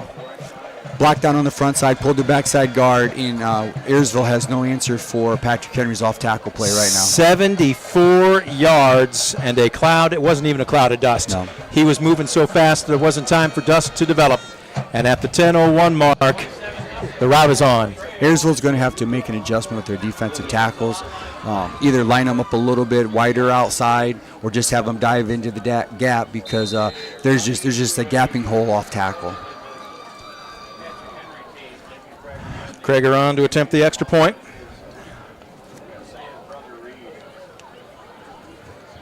Reed Krager is the holder. Your long snapper is Lane Bierstedt. Nice job to get it down. He just hooks it inside the left upright. It is now 28-0 Patrick Henry. We will keep it here. Well, at this point, we talked about it during the Estill Chevrolet Cadillac pregame show, Coach.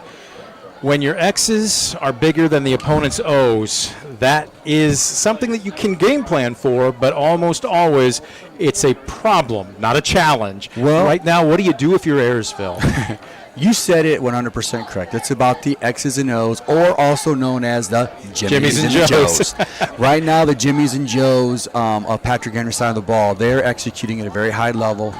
Looks like they're a little bit stronger, a little bit more dominant in every fashion of the game. Ayersville just got to stay true to their game plan, and this is where you grow up. You know, okay, you kind of having things handed to you right now, but at some point you got to grow up. And how do you grow up? By facing good teams like this, and you got to learn to fight back. You got to learn to not lay down. Hey, I'm going to go the next play. I'm going to hit the guy as hard as I can. I'm going to go as hard as I can. So it's a learning process for Ayersville right now. There's the difference between football and just about every other sport. I mean, you could be down by 10 runs in baseball, but you're hanging out in right field. You might be down by 20 points in basketball, but, you know, you can take the pace up and down the court. But in football, almost always when you're getting beat up. Yep.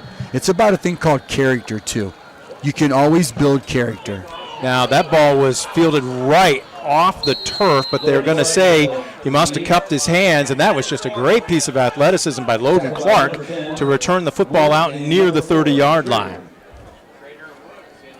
Decent field position for Ayersville. Let's just put something together. You know, if I'm Ayersville's coaching staff, I say, hey, guys, let's really work to get a first down. Let's take some time off the clock. Once again, give our defense a little bit of break, but we got to establish, you know, a first down or a couple first downs just to help us out.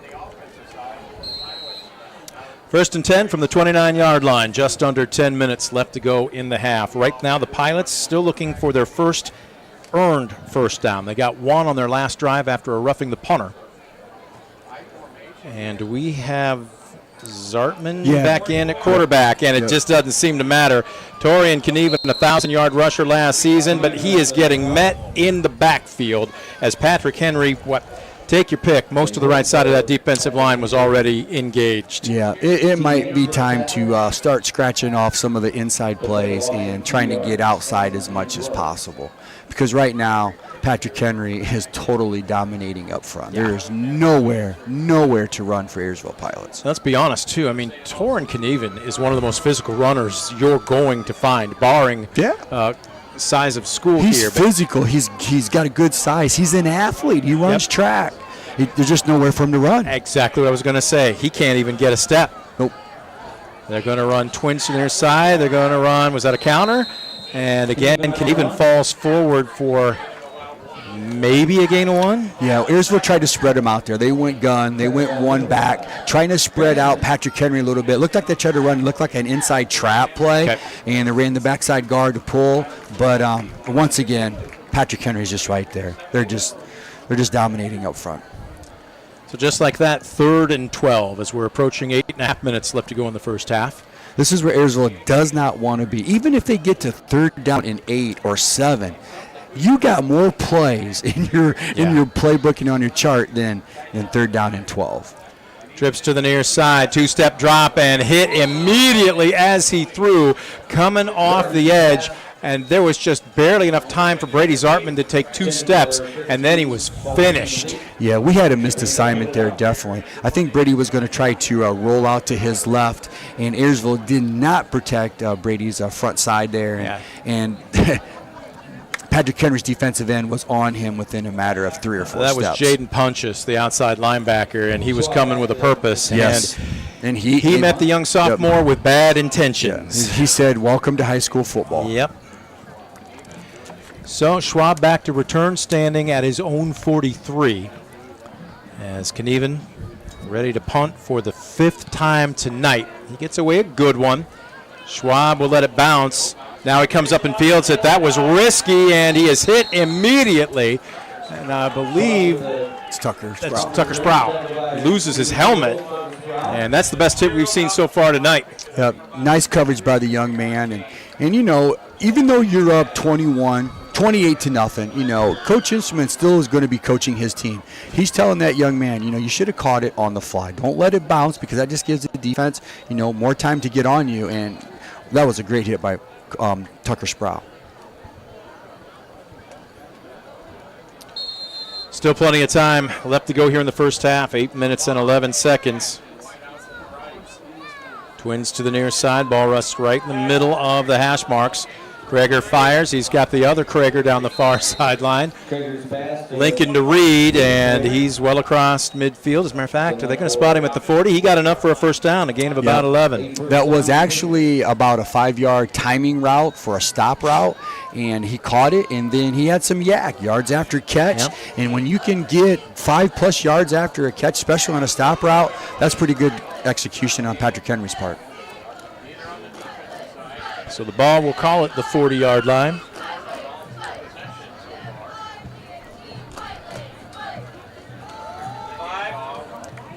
Going to run the sweep to the near side. They're sucking in the edge and just kind of going north-south. Smith, tell you what, we saw the best of both worlds there, because we saw the nifty speed to turn the corner, and then he turned into almost a fullback when he just lowered the shoulder and said, "Come on, I'm taking anybody and everybody." That's a very good high school football player. I love it when kids stick it and then they get north and south, especially when they get to the numbers, because the end zone, when you get to the numbers, it's north and south. It's not to the sideline, east and west. That's a nice job by that young man. So a gain of about 15, make it 1st and 10 from the 25, and again knocking on the door just outside of the Stambaugh Jewelers red zone. Plenty of time left to go here in the first half. Under center, Krager hands off and off of left tackle. That run through the A gap there? That exactly did. That was just a simple zero dive. Yep. And he cut it back. He found the opening. They got a big time push on that for 6 yards. 5-6 yards. Okay. That's pretty good for just a simple zero dive. Right off the center, he cut it back. That is Woods, and that's going to bring up 2nd down and manageable, as they are now at the Stambaugh Jewelers red zone, your trusted source for diamonds, fine jewelry, watches, and gifts. As a matter of fact, that's where Coach said he's going to spend all of his money on our DCTV broadcast for his lovely wife. Stop in and see them today. They've been serving the community since 1948. Krager rolling out. This is going to be a tough throw across his body. There we go. And there we go. Is that picked? It was picked. Yes. Get up, young man. Let's get a number on you. Number 21. That's exactly what Ayersville needed right there. Exactly what they needed. Great job by Ayersville staying deep, coming up. We know Patrick Henry has a tremendous quarterback, but, they're high school kids. They make mistakes. One of the golden rules, you don't throw across your body. Yep. That's exactly what he did, and Ayersville took advantage of it. Now Ayersville's got, they're really backed up. So they got to be careful here that Patrick Henry doesn't get too much penetration and get a safety. If I could see the number correctly, I think it was 21. That's Elijah Davila. Is that how you pronounce that? Yep, Elijah Davila. Yep. Okay. Great kid, great family, coaches 2 older brothers. Good kid. And he's got himself a huge turnover on an interception here with 6.5 left to go in the first half. And they'll take over on their own 3-yard line. So the silver lining is you got the ball. The coal part of it is you are standing within the shadow of your own end zone. Like I just said, Patrick Henry's defensive linemen, they were all signaling safety. That's what Ayersville's got to worry about right now because they are going to pin their ears back, and they are coming full go right now. Oh, loss of 1 on the play.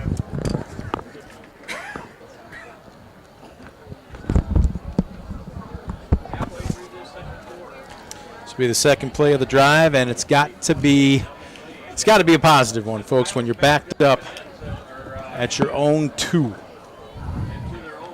They're going to hand it off, and Johnson right side. He went with a purpose, and he paid a price for it right in the breadbasket, but it did pick up maybe a couple. Yeah. It'll bring up 3rd down, but still at their own 4. Looked like that was just a little pitch sweep maybe. Maybe he cut it up. But at least they got outside, and they're attacking Patrick Henry's corners and their edge, and that's exactly what Ayersville needs to do right now. Clock continues to run, under 5.5 minutes left to go here in the first half. Patrick Henry 28, Ayersville nothing. Ayersville with the backs against basically the wall. Still looking for a first down here. They're just going to play it safe. Quarterback keeper straight up the middle, trying to get a little bit more room for Knieven to punt, and they get him maybe half a yard. Yep. And I tell you right now, they're going to come after it. Absolutely. They are going to come after it. Ayersville is backed up. They're on their own 4-yard line. This is what you practice. You practice this. We call it heavy punt. Hopefully they'll put their big lineman in to give the punter an opportunity at least to get it off. Knieven can't go back much farther. No, he can't. He's got his heels almost at the end zone. He's got maybe probably about 3 or 4 steps there. And one thing that some people forget is when you're backed up like this, it's really hard to cover it. Now, wait a minute. I don't think everybody was set. I don't think the officials had given delay game. Yep. That's what it was. Oh, my goodness. Well, half the distance will put it at the 2. Penalty on the field. Yeah, my first thought was, okay, is Patrick Henry playing punt safe? I didn't see anybody coming, but they knew what was happening out of time. Yeah, and he might do that. Coach Inselman and his coaching staff might have said, hey, let's just kind of cough the dogs a little bit. We're executing really well, but we'll see here. On a very hot, muggy evening. They're coming after him. Knieven gets it away. Good kick under the circumstances. Schwab backs up, fields it at the 44. Trying to get to the near corner. If he can, he's got some room. Look out. And a nice job to tackle him from behind. Get up, young man. I see number 30.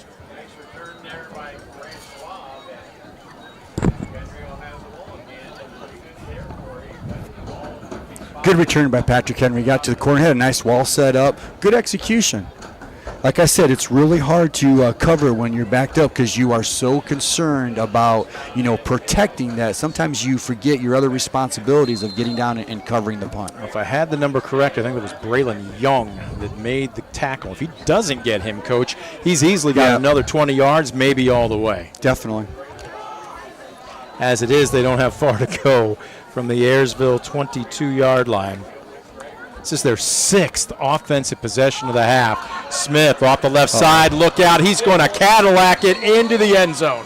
He never even got touched. A one-play drive, 22 yards, and at the 3:54 mark, the Patriots an extra point away from making it a 35-point lead. Right now, there's not a whole lot you could say on the aspect of Ayersville's defense. They're just being out executed by Patrick Henry, and kudos to Patrick Henry. they are executing at a really, really high level. Extremely. And to be honest with you, this looks like week 7, 8, 9, 10 execution from what I've seen so far. You beat me to it. I was going to ask you, when was the last time you saw a team executing at this high a level in just week number 2? It's been a long time. Patrick Kearney's had 1 penalty. They've got obviously multiple touchdowns, and they're basically doing whatever they want to do. They are. I mean, Ayersville really hasn't had an answer for anything. We will take a quick Mark Moats Ford timeout. Mark Moats Ford, serving the community since 1916. Check them out. 424 County Road, 424 in Defiance. It's 35-0 Patrick Henry. Back after this on DCTV Sports. Stanball Jewelers is your trusted source for diamonds, fine jewelry, watches, and gifts. Whether you're looking for a dazzling engagement ring, a timeless anniversary gift, or a present for someone special, Stanball Jewelers has something for every occasion. Visit us today and discover why we've been serving the community since 1948. For the past 70 years, Midwest Community Federal Credit Union has been your financial partner, helping you achieve your dreams and secure your future. Midwest Community Federal Credit Union, with locations in Defiance, Bryan, and Napoleon. Find out more at midwestcommunity.org.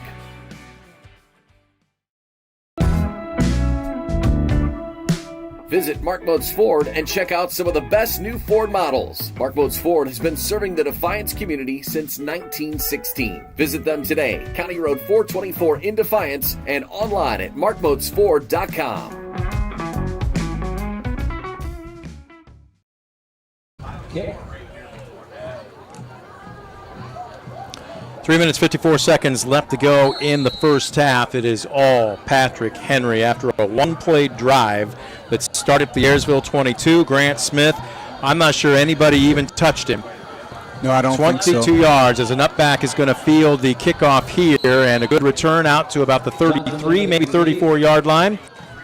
Be one of the better lines of scrimmage for an Ayersville offensive series to start, but the problem, Coach, is that the Pilots just cannot move the football. No, they're struggling in every aspect, and you just keep plugging away. You stay positive and just keep plugging away, and I really do think they need to try to attack outside a little bit, take that pressure off of the inside guys, because the penetration between the tackles right now on Patrick Henry's part is second to none. 1st and 10 from their own 34. Let's see who our quarterback is this time. It is Zartman. And again, it doesn't matter. Knieven gets the ball, and almost at the minute of the handoff, Grant Smith hits him and drops him for another loss. Patrick Henry's just, they're teeing off. They are. They know that Ayersville's quarterback situation right now, 2 young kids, and they know that probably 8 to 9 out of 10 plays is going to be a run play, and they're just one mode right now. They're 100% downhill, and they're getting to the football. They're tackling well, too. 2nd and 11. What aren't they doing well? Yep, exactly. I mean, this is just a clinic right now by the Patriots. Coming up on 3 minutes left to go in the first half. Zartman out of the gun. 2 steps, fires a quick hitter. That's what we were talking about earlier. And we've got a late flag. Yes, that's what we need right there. That's what we need. Ayersville just ran a quick little slant route, got a defensive pass interference, and that's what they need. Loosen them up. They're going to get a first down. They stay on the field. They get their defensive break. That's what we need right there. Good job. He was going for Brown, but let's also give Zartman some credit. He knew he was going to take a lick, and he stood in there and delivered the ball. And I tell you what, he delivered a really good ball. Yeah. That was right there, and he had some zip on it.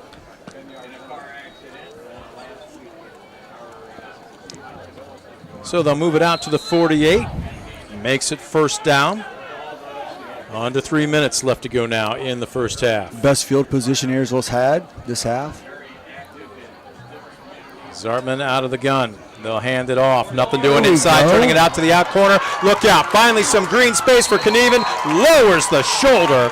I think he was looking to hit a defensive back as much as he was trying to get extra yards. It's been a frustrating night hauling the mail for Taylor Torin Knieven, but that is their first big play. Well, exactly.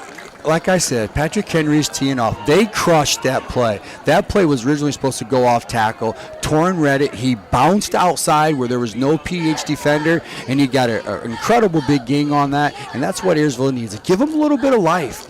Give him some breathing room. Roughly a gain of about 17. First down makes it 1st and 10 from the 35. They're going to hand it off to him again, and not much there. No. And when you see your big tackle being pushed back into you, that can make you wide-eyed as a running back. Yeah, definitely. I think I'm not for sure what tackle it was, but he definitely got hit. He got hit pretty hard right back into the running back Torrin there. 2nd and 11 after the loss of 1. Clock continues to tick. Under 2.5 minutes left to go in the quarter. First time tonight the Pilots have had the football on the Patrick Henry side of midfield. This is a crucial down for the Pilots. They got to get something positive on this. They can't be 3rd down and long again. Zartman is going to hand it off to Johnson, right side, powers forward inside the 35. Good hard run. Good hard run.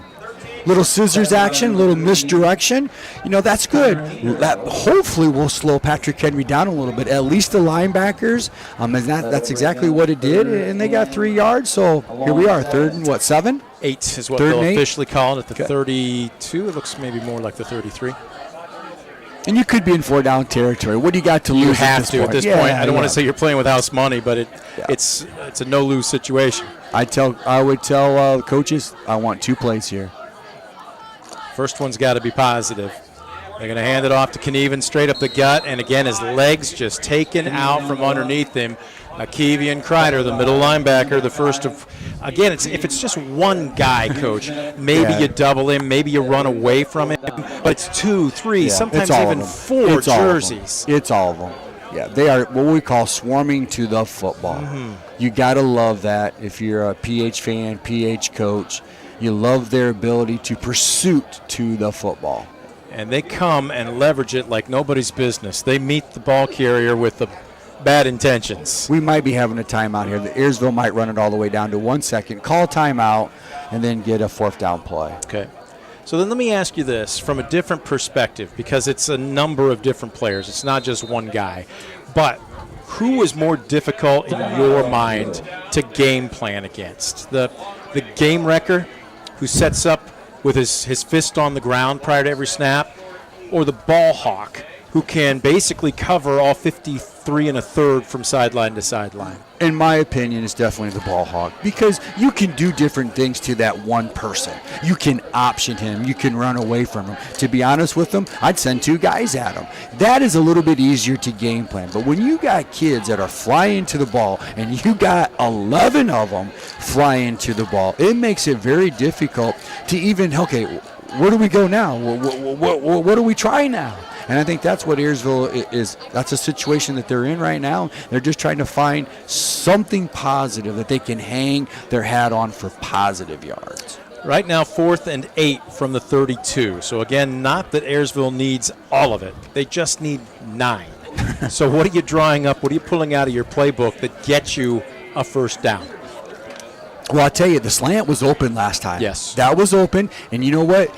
They've seen that a couple times. Now you might want to run the slant and go, run another something deep over the middle, go max protection, throw it to one receiver. What do you got to lose? Throw it up. Maybe you'll get a penalty. That's what I would do. 4th and 8, 38-6 left to go here in the first half. Zartman with Johnson, check it, Knieven. They're going to dump it off to him. I thought for a second it might have been an option pass. Instead, they're just trying to get him the ball in space, but there's just not a lot of green anywhere. Well, I'll tell you what, that was actually a good play call. They need to come back to that. It's a swing out of the backfield, and now what they need to do is have their receivers go out, block, and then take off and run. Because Patrick Henry flew up. I mean, they flew up really hard. And then next time maybe you can catch them and you can throw over top of them. So not a bad call there. The gain went for only a yard. They're going to turn it over on downs. See what Patrick Henry does. Let's see if they go for the juggler here, or if they just they're already up 35-0. You think they want more? 30 seconds left. We'll see. But I tell you what, they're opening it up as if they're going to spread. And instead, they hand off to Rudder. left side, and whoa, he's carrying a defender with him. One leg, he literally hopped the last 4 or 5 yards to pick up the first down. Or did he? They're going to give it to him, or is it going to be just short? It looks like he's going to be just short. Looks like second down and a half yard. Wow. Very close. Good hard run by the young man. And Ayersville came up and made a really good open field tackle, too. With that carry, unofficially, I've got Rudder for 6 hauls for 101 yards. He's deserved every bit of it. Yep, and Patrick Henry does not feel the need to snap the football one more time. We will come to the end of the first half of play. All Patriots in the first 2 quarters as they lead the host Pilots 35-0. What we'll do is take an extended timeout. When we come back, we'll have your Midwest Community Federal Credit Union halftime show. This Mark Moats Ford timeout brought to you by Mark Moats Ford. Check out some of the best new Ford models serving the Defiance community since 1916. Mark Moats Ford on County Road 424 in Defiance, or online at markmoatsford.com. Back with the Midwest Community Federal Credit Union halftime show after this. It's 35-0. Patrick Henry over Ayersville. You're watching DCTV Sports.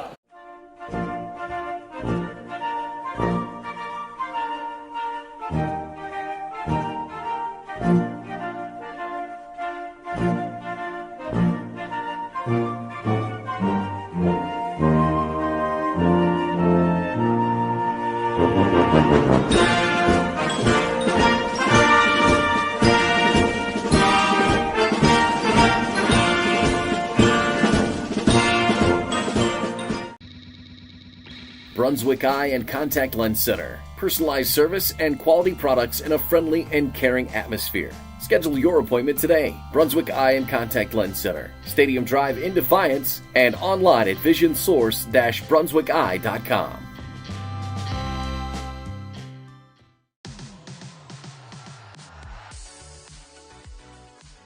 The Strady Center for the Arts. Entertainment on a whole new level.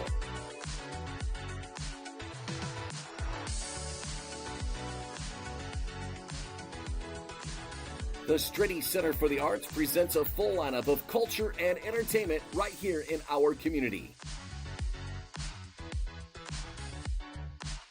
Check out the full lineup and purchase your tickets today at defiancearts.org. Discover top quality healthcare education at Northwest State. Our instructors have real world experience, so they know how to prepare you for great career opportunities. Northwest State, where you'll get the top quality healthcare education you need to succeed. Estill Chevrolet Cadillac is this area's new and used car headquarters, earning your trust one satisfied customer at a time. Estill Chevrolet Cadillac, North Clinton Street in Defiance, and online at drivebobestill.com.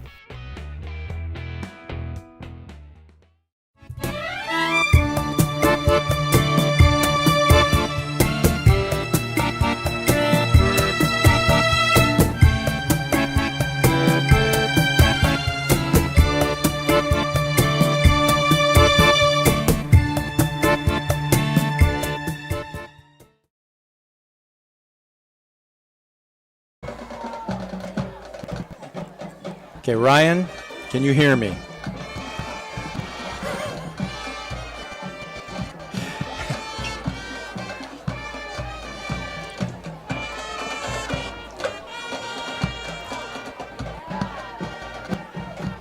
You stay there and you pee your pants.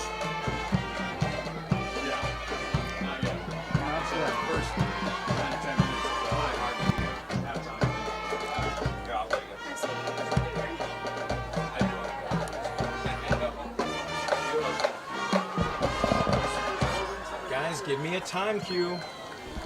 Continuing our elemental adventure, let's embrace the magic of winter.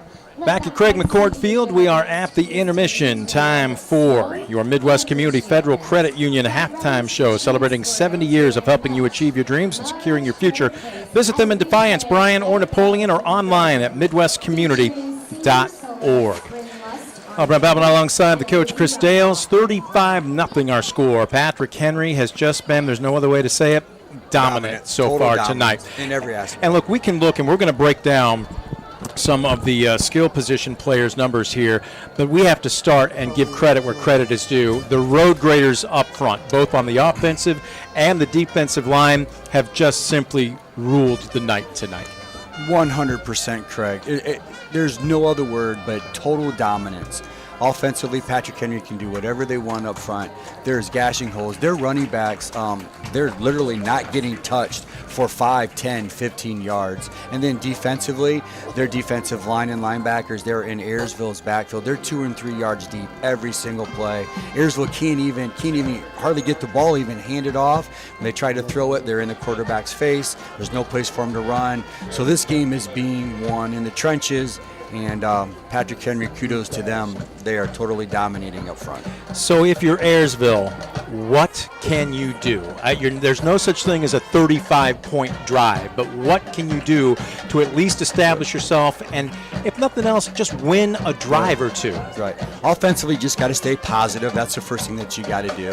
And know that, yeah, you're outmatched right now. But I think that if they try to get away from their front, they might have some success. And we did see glimpses of that when they did get outside of the tackle. That's when Ayersville did get some chunks of yards. So that would be my number one priority. Number one is get outside. Number two is try to establish the quick passing game.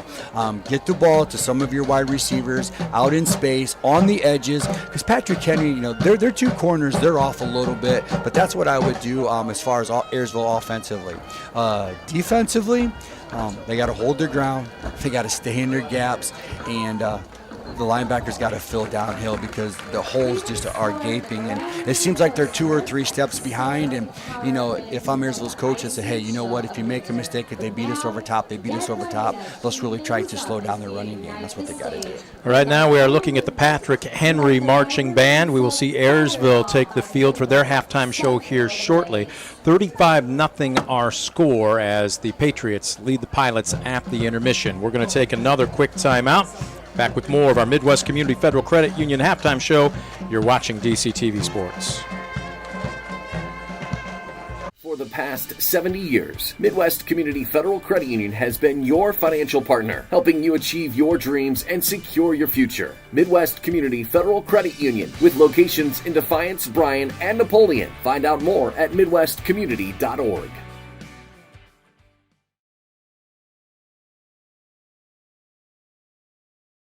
For the past 70 years, Midwest Community Federal Credit Union has been your financial partner, helping you achieve your dreams and secure your future. Midwest Community Federal Credit Union, with locations in Defiance, Bryan, and Napoleon. Find out more at midwestcommunity.org.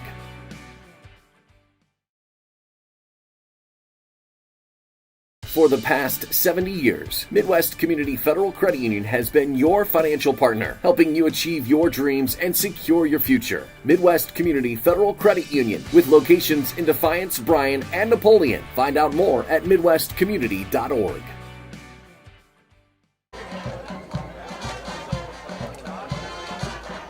All right, now at the intermission. 35-0 Patrick Henry with the lead over Ayersville. Let's step in and take a peek at the Patrick Henry marching band.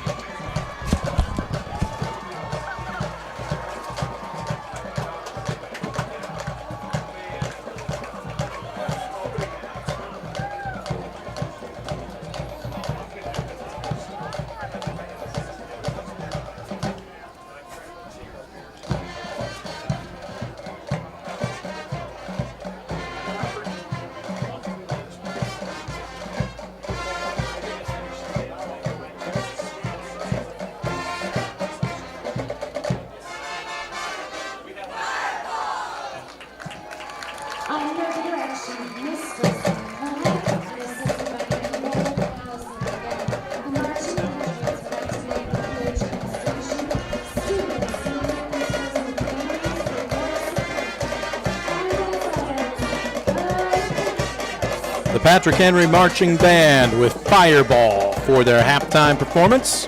Ayersville going to get set up for theirs. We're 12 minutes away from resuming second half action. Brent Balbina alongside the coach, Chris Dales. All right, Coach, these are unofficial, but I believe I'm in the ballpark. Unofficially. We'll stress these are unofficial. Rushing yards for Patrick Henry, 229. One carry for Krieger. It was a 51-yard touchdown. On the flip side, Jaden Rutter with 6 hauls. Unofficially, I've got him for 101 yards. And again, that 74-yard touchdown was where the bulk of his yards came from. But then you've got Grant Smith, who is powerful, but also when he gets into that second level, has shown another gear himself. I've got him for 5 carries for 74 yards and 2 touchdowns. And then 3 more yards off the backside, as I believe it was Schwab with the rush there. Through the air, they haven't had to go there much. 7 attempts for Krieger. He has completed 5 of those. He did throw 1 interception, but for 67 yards unofficially, 296 total yards for Patrick Henry in the first half. On the flip side for the Pilots, folks, this is tough. There's not a lot of meat on this bone. 10 carries for Torrin Knieven, 12 yards. His longest run from the line of scrimmage tonight was 17 yards. I've got 6 hauls for 9 yards for Johnson. Just 1 yard through the air between the 2 underclassmen quarterbacks, Sigler and Zartman, for a total of 24 first half yards. Your breakdown. I'm going to give you an open mic.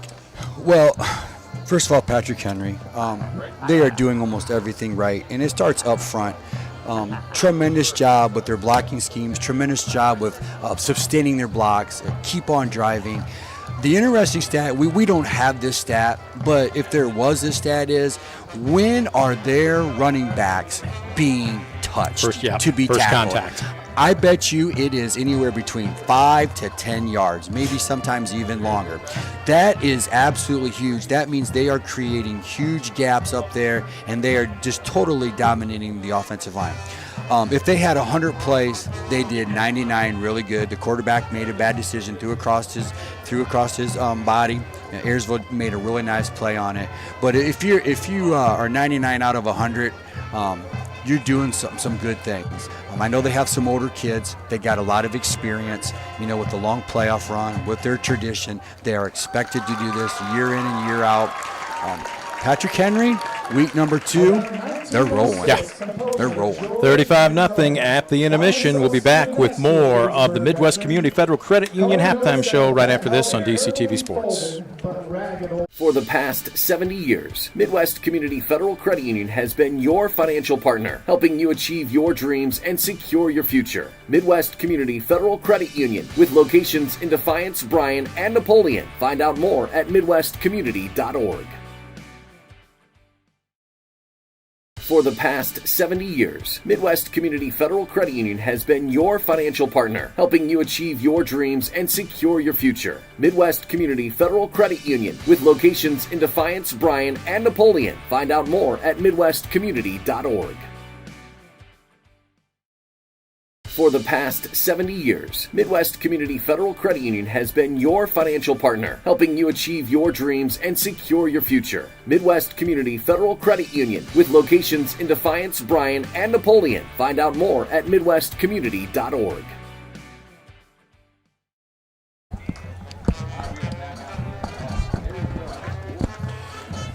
Eight minutes left to go in the half. Craig McCord Field is the scene, week number 2, Ohio High School football action.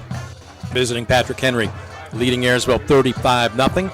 Brent Palpinot alongside Coach Dales. We've given you the breakdown on the stats. Right now, the Ayersville Marching Band is on the field. Let's have a listen.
this game right here. Ronald Reagan once said, freedom is never more than one generation away from extinction. This game right here. We didn't pass it to our children in the bloodstream. It must be fought for, protected, and handed on to them to do the same.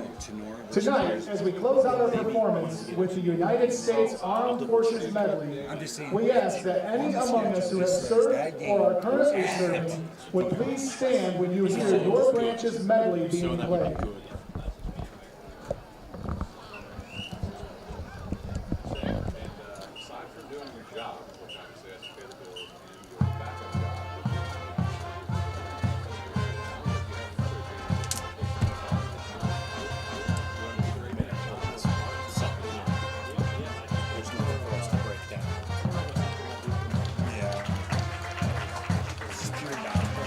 These kids deserve something. Oh, yeah. You're going to get viewers just like this.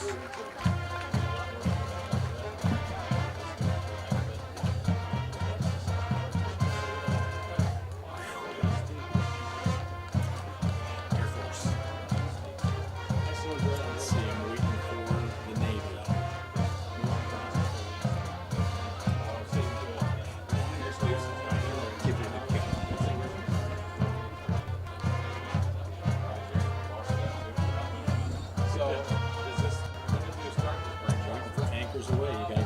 Some love, man. They do. For our Veterans Day Assembly, they honor each branch of the service, and they have, people stand up. But before they do that, they play the actual song for every branch of the service. This is the Navy, baby. It's awesome. I had to learn this one. This is the Navy. Anchors away.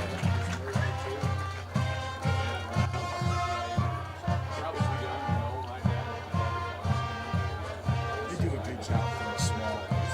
25 strong, absolutely.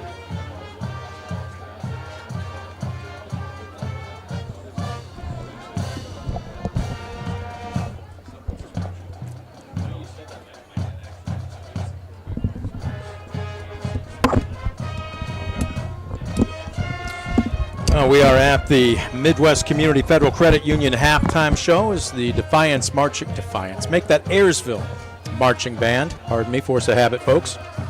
Probably about 25, maybe 30 strong, but it is a salute to Military Appreciation Night. All active and veteran United States Armed Forces members were admitted free to tonight's game, and the marching band making sure that they are playing the mantra for the four main branches of the military. Here's the Marines from the halls of Montezuma. We heard the Coast Guard, we heard the Army, and of course, being a former Navy family member myself, anchors away, and the crowd showing their appreciation. This is a classy act. Right now, Patrick Henry is out warming up. They're ready to go. Still about 3.5 minutes left to go before we resume second half action. Before we do so, I want to have this note handed to me by the administration. We want to give a shout out to the Perez family watching live from Spain. It'd be tonight, and I guess very early morning hours there. If I think correctly, is it a 5 or a 6 hour difference? It's a 6 hour, and I know that real well because I just got back from Paris, Germany, and Belgium. So I was going to say Buenos Tardes, but it's really Buenos Noches. Actually, probably more like morning over there. So the 6 hour difference, it definitely gets you. There's no doubt about it. Yep, it's past midnight there. But to the Perez family, hola. Their daughter Laura is a current exchange student at Ayersville this year. So we appreciate our international viewers. How about that? Gotta love it. Well, that is the band's performance. First Patrick Henry and then Ayersville as part of our Midwest Community Federal Credit Union halftime show. Patriots lead the Pilots 35-0. We're going to take a 2-minute break. Back with the start of the third quarter right after this on DCTV Sports. For the past 70 years, Midwest Community Federal Credit Union has been your financial partner, helping you achieve your dreams and secure your future. Midwest Community Federal Credit Union, with locations in Defiance, Bryan, and Napoleon. Find out more at midwestcommunity.org. For the past 70 years, Midwest Community Federal Credit Union has been your financial partner, helping you achieve your dreams and secure your future. Midwest Community Federal Credit Union, with locations in Defiance, Bryan, and Napoleon. Find out more at midwestcommunity.org. For the past 70 years, Midwest Community Federal Credit Union has been your financial partner, helping you achieve your dreams and secure your future. Midwest Community Federal Credit Union, with locations in Defiance, Bryan, and Napoleon. Find out more at midwestcommunity.org. For the past 70 years, Midwest Community Federal Credit Union has been your financial partner, helping you achieve your dreams and secure your future. Midwest Community Federal Credit Union, with locations in Defiance, Bryan, and Napoleon. Find out more at midwestcommunity.org.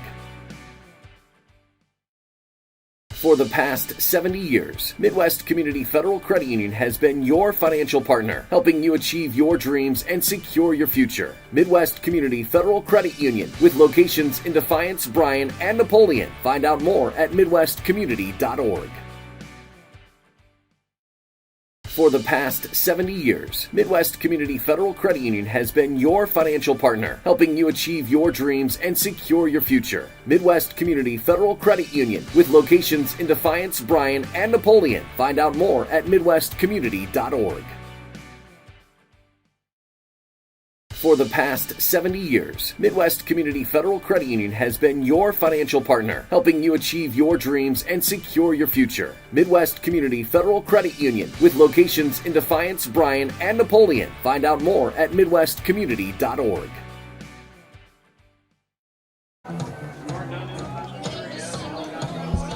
Well, they tack on another 3 minutes with the band coming off the field. And Patrick Henry's been out on at least that side of the 50-yard line for easily probably 5 to 6 minutes.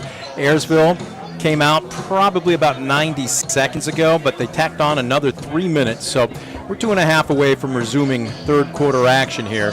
So we welcome you back on DCTV Sports as we wrap up the Midwest Community Federal Credit Union show. Brent Balmanot, Coach Chris Dales. Well, you're down 35-0, and you and I were talking about this during that last commercial break too, Coach. Remember, Patrick Henry won the toss and deferred, so they will receive the football to begin the second half. Coaching etiquette, and I know it varies from staff to staff, even state to state, but in general, when I've talked to coaches, it doesn't matter if you've been in Ohio, Indiana, or Iowa, when you're going to have a running clock, usually coaches will say, we'll leave our starters in for one full series, offensively and defensively, and then you sub liberally. Is that your philosophy? Yeah, pretty much. I mean, it all depends upon where you're at in the season. I could see Coach Utzelman saying, all right, here we go. Starters, you got the third quarter. Okay. Because we're still early in the season, and they still want to work on things. Or he might say, okay, starters, you got one series and you're out. I've seen it both. But I do know that I'm sure he gathered all these coaches together, and he says, okay, let's get the JVs ready. Let's get the offense ready, the defense ready, all special teams ready. Let's make sure that we have this transition very, very smooth. Well, and I have not had the opportunity to meet Coach Utzelman face-to-face, but from everybody that I've talked to, he's demanding. And it doesn't matter if you are a starter, a second, third, or even fourth stringer. If you are going to be allowed to play football for Patrick Henry, doesn't matter what level or what unit you're playing for, he expects you to execute. 100% correct. We're kind of from the old mold. He is a very demanding and he makes you an accountable coach. And personally, I love that. I think that's what these kids need nowadays.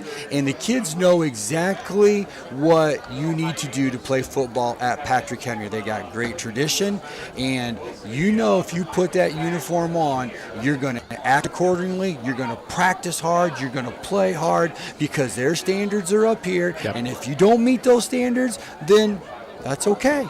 There's nothing wrong with that. You can find something else to do, okay? But that's what he has established over many, many years, and kudos to him, his staff, and his tradition. Well, and you want more reps, you want more playing time, this is your opportunity. Exactly. Exactly. This is time. If I'm a young kid, if I'm a freshman or sophomore, this is where, hey, thank you, varsity. Thanks, guys. Thanks for letting us get some reps. Go out there, have fun. Hey, it's a Friday night. You got Friday night lights. You can't ask for anything better. To get on the field as a young kid, to get some reps, it only makes you better. And that's one thing about their program is this. They have a lot of games like this. Their younger kids are getting reps. They are going 3 and 4 and 5 weeks deep in the playoffs. They are getting reps. That's why next man up, they are ready to go. Well, the final seconds have ticked off the clock. 12 minutes put up on the third quarter scoreboard here at Craig McCord Field. Again, Patrick Henry 35, Ayersville nothing. And the Pilots, a little bit of salt in the wound, will have to kick off to the Patriots to start the third quarter. Now remember, a 35-point lead means a running clock in the second half as well. If I'm Coach Mickey and the Ayersville staff, just challenge your players. Play hard. Give me effort. Don't quit. Those are the things that you're looking for right now. Back to return, trying to get a number. They're anticipating a short kick. It is fielded at the 20, trying to get a number on the young man, and boy, he's going to have a nifty return. I believe that might have been number 4, Cal Schrader, and it was. Good field position for Patrick Henry start to Extremely. Start the second half. Nice job by one of the gunners, Loden Clark, coming downfield to make the tackle. So from their own, we'll call it 40-yard line, they'll set up shop for their first offensive series of the second half. Same personnel started the game for them. Schrader is going to be offset to the right of Krieger. And he'll get the call, trying to sweep around the far side. Look out, he's to the second level. Bounces off a man, he's off to the races. Is anybody going to catch him? He's got a posse in front of him. One man to beat, and he upends him to save the touchdown. That was a really nice tackle by Alex Ziegler. That was a touchdown-saving tackle right there. Boy, he got low and just took his legs out from underneath him. I mean, Ziegler is 5'7", $140, folks, and that is getting the job done. But what a play on the first snap from scrimmage for Patrick Henry. That was great vision, because that play originally was going to be in between the tackles, and Ayersville did a really nice job of stuffing it up, and he bounced it on his own. So that was kudos to just great vision. 44 yards on the carry. This is going to be Jaden Rudder, number 22. Rudder picks up about 3. Okay, right now it is just time for Ayersville to, hey guys, let's suck it up. Let's have some great effort right here. Let's get some penetration. Let's see what we're made of. Let's build some character. Looking for a big-time stop here. Well, 2nd and 7. They can pick up the first down without getting it into the end zone. Schrader. Krieger's going to roll out near side. He's looking to throw. A little bit of pressure. Fires. He's got his man just inside the corner, and that is a touchdown, Patrick Henry. And the young man who made the catch is down. On the coverage, Alex Ziegler. Patrick Henry, nice rollout protection. Absolutely no pressure on him at all. He just waited for his receiver to break free in a little out route. He did. He delivered it. And 6 more points for Patrick Henry. And looks like the young man's okay. Maybe a cramp or 2 here. See if they got that pickle juice over there going. That was Lane Jackson, the wideout.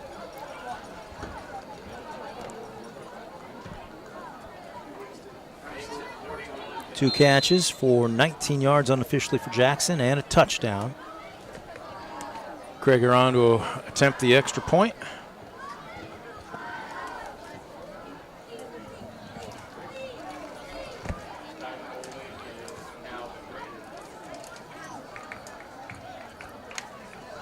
Schrader will be your holder. Oh boy, that is low, and it just did get into the lower 90 of the crossbar there, but line drive. 42-0 with 8:22 left to go in the third quarter. Again, we're going to have a running clock here in the second half. I tell my kickers, I don't care what it looks like, as long as it goes through, and that's all that matters. You don't get style points. Nope, there's no style points, and it wasn't pretty, but it made it through, and get that extra point. Well, we will keep it here. Here's what needs to just come out. They need to get some first downs, get some positive things going. Yep. Build upon it. Build some confidence. At our next break, we'll do the 50-50. Well, the starters for offense have been in for the first series for Patrick Henry, as Craig are going to put a foot into it. Our guess is that the starters will be in for the first series for defense. But, again, with the way this game has been moving very quickly and with the running clock, it's going to go fast. It will go very quickly. It's going to go fast. Yeah. And that's why I say that you let the starters play the third quarter, because people don't understand. You might only get one, maybe two possessions. You still want to practice. You still want to get better. Boy, having problems as that ball kicked backed everybody up, trying to get a number on the return man. Good return. And out to about the 35-yard line. Get up, young man. Is that Logan Clark? It's Brown, number 25. As the skies get dark, a little bit more difficult to try and tell numbers here, but that was a very good return. And again, showing us a little something there too, Coach. Still got some effort. Yeah, definitely. Playing hard, you got hit hard, and you got up. You got to love it. Kobe Brown with the return. Kobe's only a freshman. Good athlete. He's going to definitely bring something to the football program in years to come. So from their own 34. Here we go. Ayersville spreading out a little bit. Looks like they're going trips to the wide side. Seeing who's in at quarterback. This is going to be Sigler, the freshman. He will hand it off to Knieven, who's trying to turn the near corner, and he has just had no room to operate tonight. I like what Ayersville's trying to do. They tried to spread him out. They tried to get to the outside. I like that game plan. Just keep on plugging away at it. Loss of 1 on the play for Knieven. You know, here's a time, too, where you just work on stuff. You just work to get better. You know what you're not very good at. Work to get better. You know what you're good at.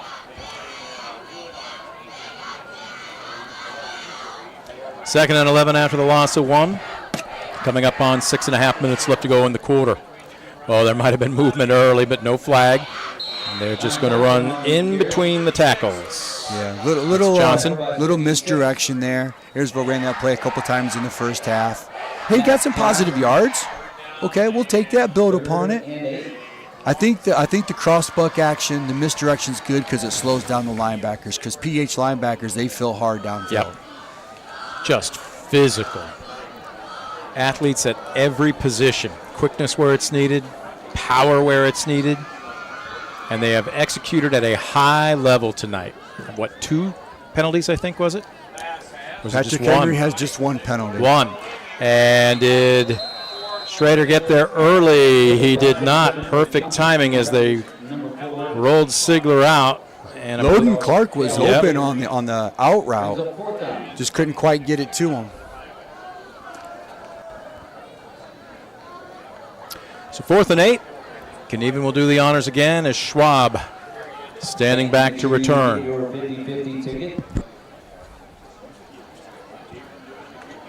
Saw some positive things there by Ayersville. We just got to put it together and try to get that first down. Punt block or punt return here? I would just go Patrick return. Henry. Yeah, I would just go return. Play it safe. Let's see what they do if they bring their starters on. Well, they brought a little bit of pressure. Knieven gets a beauty way, and Schwab calls for a fair catch at the 30. Smart move. Good play by Patrick Henry. Timeout as they change units here. Mark Moats Ford timeout, serving the Defiance community since 1916. Visit them on County Road 424 in Defiance or online at markmoatsford.com. Back after this on DCTV Sports. 6-8. Again, 930-168. If you have a winning ticket, bring that ticket to the press box and you'll receive your $168. They're going JVs. Yeah. Okay, this is going to be tough with no lights. Yeah.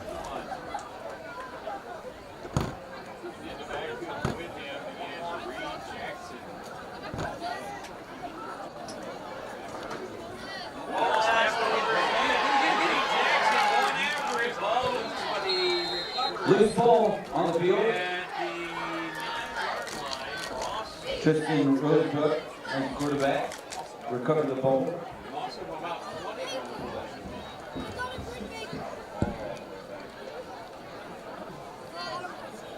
On the cover, number 24, Jared McConnell.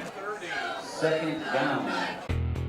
Estill Chevrolet Cadillac is this area's new and used car headquarters, earning your trust one satisfied customer at a time. Estill Chevrolet Cadillac, North Clinton Street in Defiance, and online at drivebobestill.com.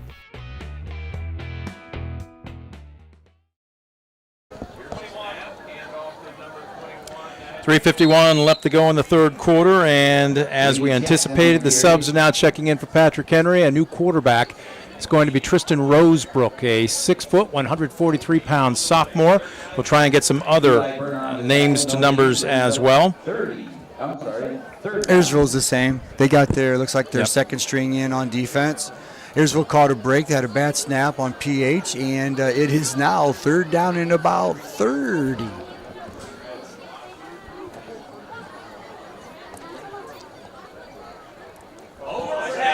Another bad snap. This is going to go out of the back of the end zone, and it will be a safety. Safety.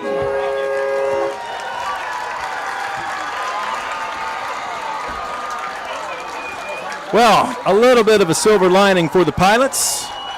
You'll take it any way you can get it when you're down 42-0. Exactly right. And kudos to the young group that came in, playing extremely hard. And sometimes there's a reason why the center snaps the ball over their head and you put pressure on the center. That's exactly what Ayersville did. And the good part about it is they get 2 points and they get the ball back. So good job on Ayersville's part. Good job on the young kids coming out and fighting and playing hard. So at the 3:02 mark, 42-2 with the 2 points. And again, you can free kick or punt off of a safety as the ball will be pushed back a little bit farther. 20, correct. Boy, and if you're Ayersville, you got to be chomping at the bit. Now you got to make sure you get your return men up accordingly, right? Yep. They're way deep, and I don't think they're realizing. I think they're figuring it out. They need to get their front line up a little bit to the 32. I mean, you should, regardless of the kick here, have excellent field position for the second offensive series of the second half. Looks like he's going to kick off. Interesting. Okay. Interesting decision by Patrick Henry. You know, it depends, too. Some guys are more comfortable off the tee. I know I was, but I didn't punt either. So give Ayersville a little bit of life. That's what you need. Yeah. Need some positivity. Greger will put a foot into it from his own 20. Low line drive. Who wants it? And botched. Now you got to get behind your blockers, and what was a golden opportunity, and still not bad field position at your own 40, but thinking woulda, coulda, shoulda. Yep. I think Kobe Brown took his eye off the ball there just a little bit because I think he saw a lot of green in front of him, and that does happen. But the good thing is he made a good recovery, and he did get some positive yards. And Ayersville's got great field position on the 40-yard line to see what they can do. All kinds of new jerseys now defensively. I see Mitch Pregame, a 5'10", $165 junior defensive back. Looking on the outside, Gavin Moore, a 5'7", 130-pound freshman at outside linebacker. We'll try and get you more numbers. Starters on the field for the offense for Ayersville.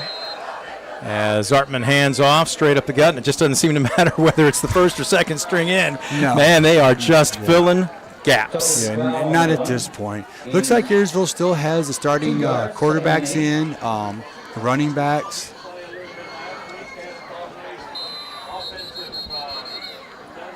Timeout. We have an injured player. I think he's cramping up.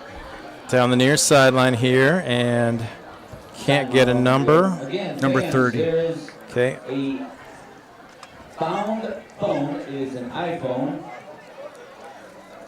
A little bit of the description. That will be Braylon Young. I think Braylon's a freshman. Ayersville. Yep. And he's gimping off under his own power. It has been a hot, humid night. It's been a hot, humid week.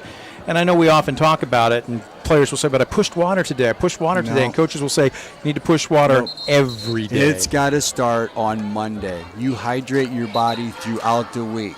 You're drinking, you're peeing, you're drinking, you're peeing. I'm sorry, but that's what you have to do. Because if you don't do that during the week, when it comes time for game time on Friday night, that's exactly what's going to happen. You're going to cramp up. So 2nd down and 8 from the 42. Zartman under center as he's going to hand off to Tao. Gain of about 4. Was that Carter? Pardon me, it was Tucker Sproul. Tucker Sproul. There we go. Good hard run. 3rd down and 4 or 5. Very manageable for Ayersville. That's what they need to be in. When you're in this situation, your playbook is just so big. There's so many things that you can go to. 3rd and 4, under a minute left to go in the 3rd quarter. Strong side will be to the right. They're going to roll Zartman out to the near side. He's going to try and thread the needle. He was basically trying to drop it in between. It looked like the corner and the safety there. Was that a smash route? He kind of had 2 guys in the vicinity, but he couldn't hit either. Yeah, we called it the flood route because you had 3 receivers in all 3 zones. And what you try to do is you try to read that flat player. If the flat player comes up, onto the first route, then you hit the second route. And I think that's what he was trying to do right there. Well, even despite the incomplete pass with the 35-plus point lead, the clock will continue to tick, and it doesn't look like Ayersville is in any rush to get one more off here in the 3rd quarter. So what we will do is take a quick timeout, a Mark Moats Ford timeout. 42-4, Patrick Henry with the lead. We are back with the final 12 minutes right after this. You're watching DCTV Sports.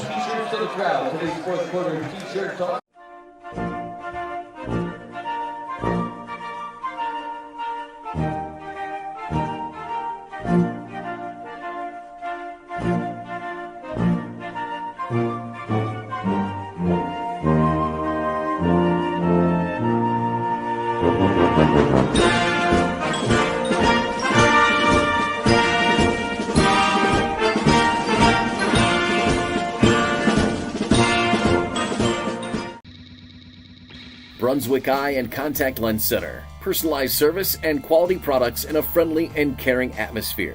Schedule your appointment today. Brunswick Eye and Contact Lens Center. Stadium Drive in Defiance and online at visionsource-brunswickeye.com.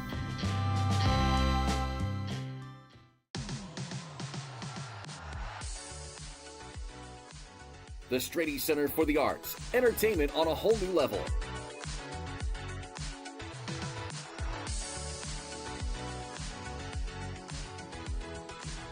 The Strady Center for the Arts presents a full lineup of culture and entertainment right here in our community. Check out the full lineup and purchase your tickets today at defiancearts.org. Back at Craig McCord Field, it was 4th down and 4 from the 46. Zartman tried to pass. I didn't get a number. I believe was that Ryan Mag to the far side. They're just trying to get the ball into space to one of their playmakers, but the pass was a little low and incomplete. Ayersville had nothing to lose. A good play call. They tried to get the ball out to the outside. I think that's where they need to go, and just a little short on the pass. And let's see what Patrick Henry does with the young kids here. Now, does the clock stop on change of possession then? I believe so. Okay. Yeah. Because it had. Yeah. So out of the gun, near side, we've got subs in. Westbrook hands it off, and I believe, bear with us, folks, we got all kinds of newbies in for Patrick Henry.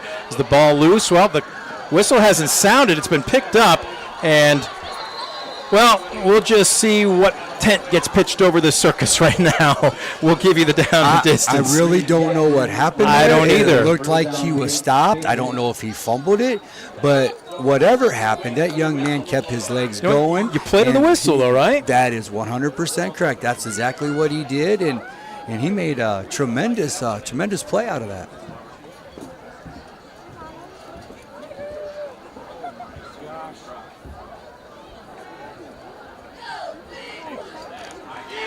And is this going to be a quarterback keeper? I believe that's Rosebrook. Quarterback ISO there.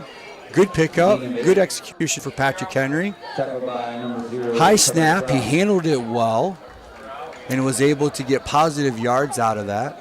Tucker Sproul coming downhill to make the tackle for the Pilots. 2nd down and 4. Let's see what they can do here.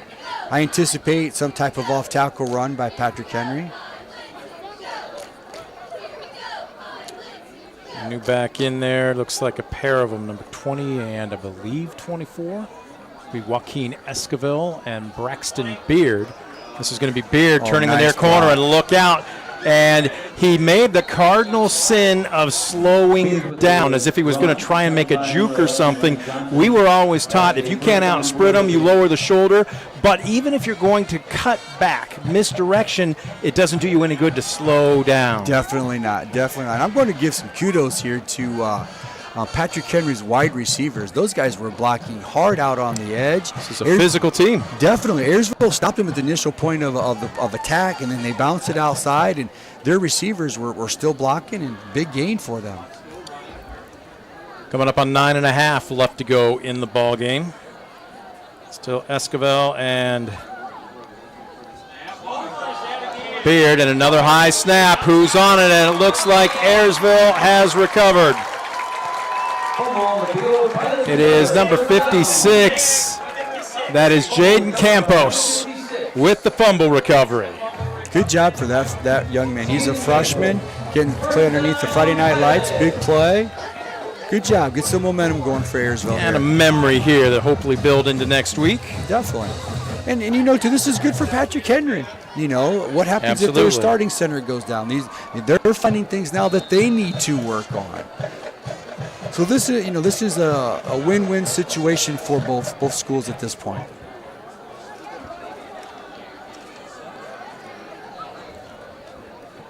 So Ayersville's offense back on the field. They're going to hand it off. Hand off to Tucker Sproul. Tucker Sproul, the ball carrier. Nice isolation play there by Ayersville. One of the backs led up through the linebacker, and running back followed him up through the hole. Positive 3 yards. Right now, you'll take it any way you can get it if Absolutely. you are Ayersville. Absolutely. 2nd and 7 for the Pilots.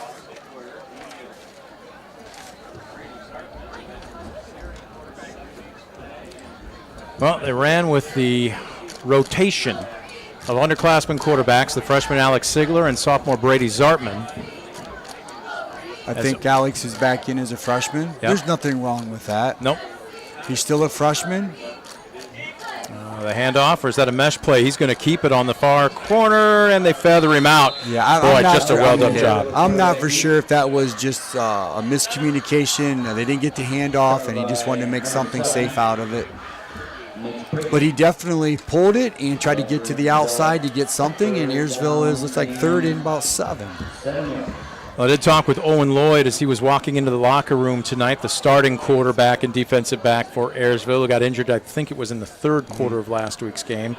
And I just said, when? And he looked at me and said, thanks, we're going to try. And I said, no, not when, when. And he told me probably another couple weeks. Yeah, I saw him in the hallway this week, and I asked him how he was doing, and he told me, and I said, how long are you out? And he goes, well, hopefully I'll be back in a couple weeks. I said, all right, just make sure that you're all healed up and come back and keep doing what you were doing. Yeah, they're going to run the pass, and nothing doing. Good coverage by Patrick Henry on that 3rd down play. Okay, here's where it gets tricky now. Do you go with varsity special teams or do you go with JV special teams? Looks like they're going with varsity special teams here. Probably a good call on Ayersville's part. Yeah. Knieven will put a foot into it. Got your starting snapper out there, starting punter out there. Gavin Moore, a young 5'7" freshman, is back to return.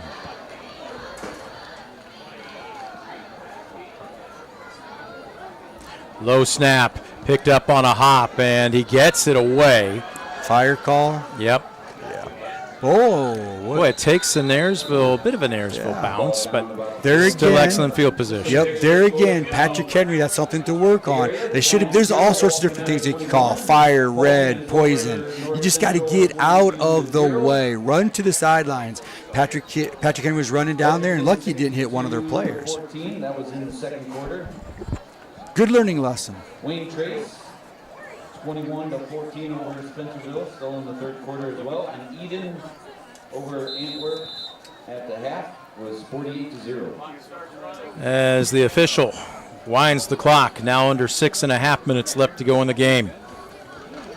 Now if they can put together any type of drive, Patrick Henry possibly could run this clock out, as this is, I believe, number 24, and that is Joaquin Esquivel.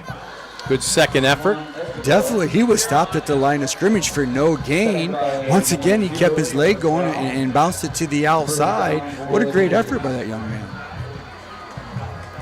Under 6 and counting. I'm going to give him a first down. 1st and 10 from the Pilot 42. They're going to line Mitch Pregame, the junior wideout, to the near side. Trying to get a number on the man to the far side, and I mean, he Number is 30. on the far side. Yeah, he's out there. You got better eyes than me, Coach. That's Chase Moss. Nice Straight off up tackle the gutter, play. and just a nice move off tackle. That's Reed Jackson. Tackle made by Brady's. Was that Brady's Artman that made the tackle? Looks that way. Yep.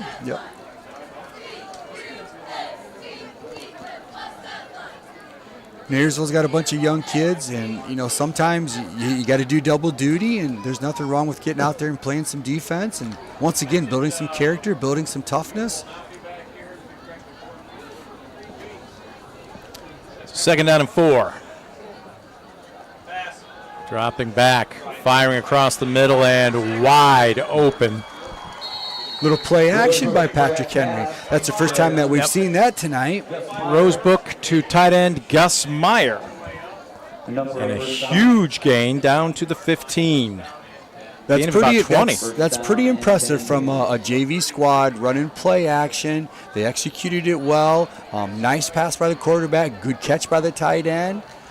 Very good job. You think ground and pound here for the remainder of this? Yeah, I think so. I mean, they had the big pass play. We got 4 minutes left. Keep it on the ground. This is going to be a handoff to Reed Jackson. Yep. And these kids are going to see each other tomorrow morning, I believe, at 10 a.m. So get a good feel for each other. I think Ayersville is going to be traveling to Patrick Henry for that JV game, and kids are going to get some extra quarters in, some extra time. Maybe just a little bit more sore than they would usually be on a Saturday, but you know what? You got time in a varsity game. Yep. Not always how you want it to happen, no. But you take it and you learn from it and enjoy it. 4 to go at the 10-yard line. They can pick up a first down without a touchdown as a collision between quarterback and running back. And Gavin Moore, check that, that's number 24, Esquivel. And that play just really never gained traction. Somebody went the wrong way, and that usually does happen at the JV level. And once again, you're out there working to get better. The more reps you get, the better you're going to get. We'll say this, for the most part, the crowd has stuck around. And let's be honest, this game, 35-0 at the half, could have given you a cause to go find entertainment elsewhere, but diehards sticking around here tonight supporting the Pilots. And that's what's important. It's high school sports. Turning the near corner, this is, nope, it's not Esquivel. That's 21. That's Jackson, and he is close. Matter of fact, it looks like he's going to be down inside the 1 at about the half-yard line. Yeah, I'm really surprised. Looked like he was in on that. We'll see what the Patrick Henry coaching staff does here. We got almost under 2 minutes. We'll see if they punch it in or if they take a knee. Well, up 42-2. And it looks like they're going to milk every second possible of the play clock as well, bring in some substitutions.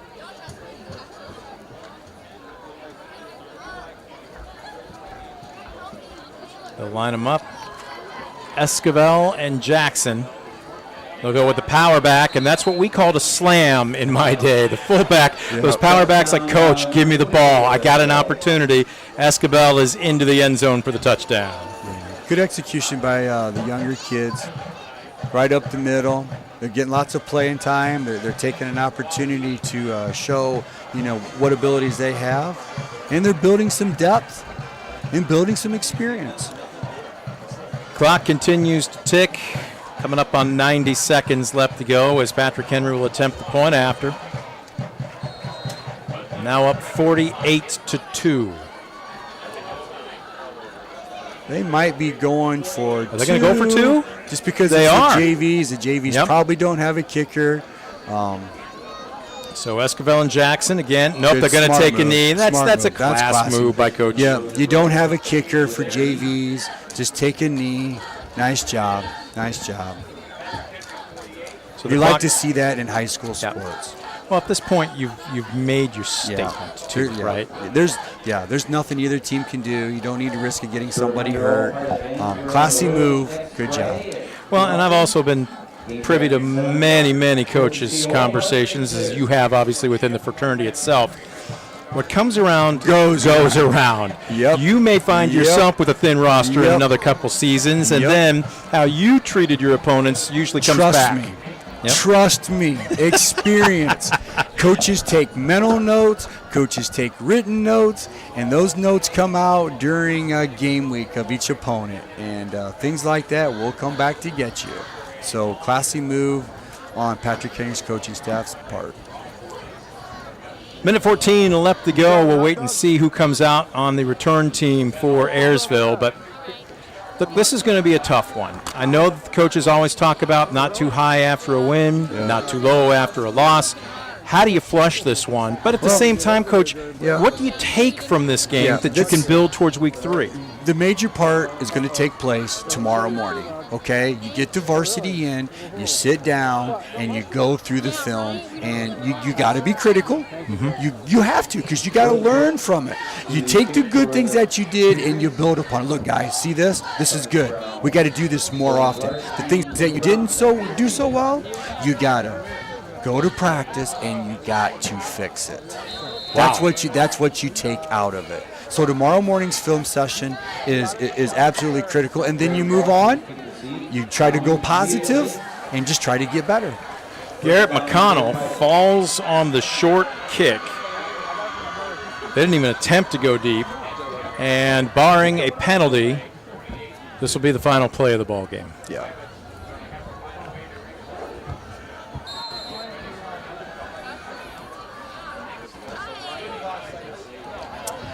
Coming up on 30 seconds for the last snap of this football game.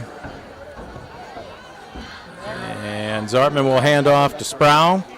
He will get about a 5-6 yard gain off of the left side. Yep. And that should do it. Whistle sounds.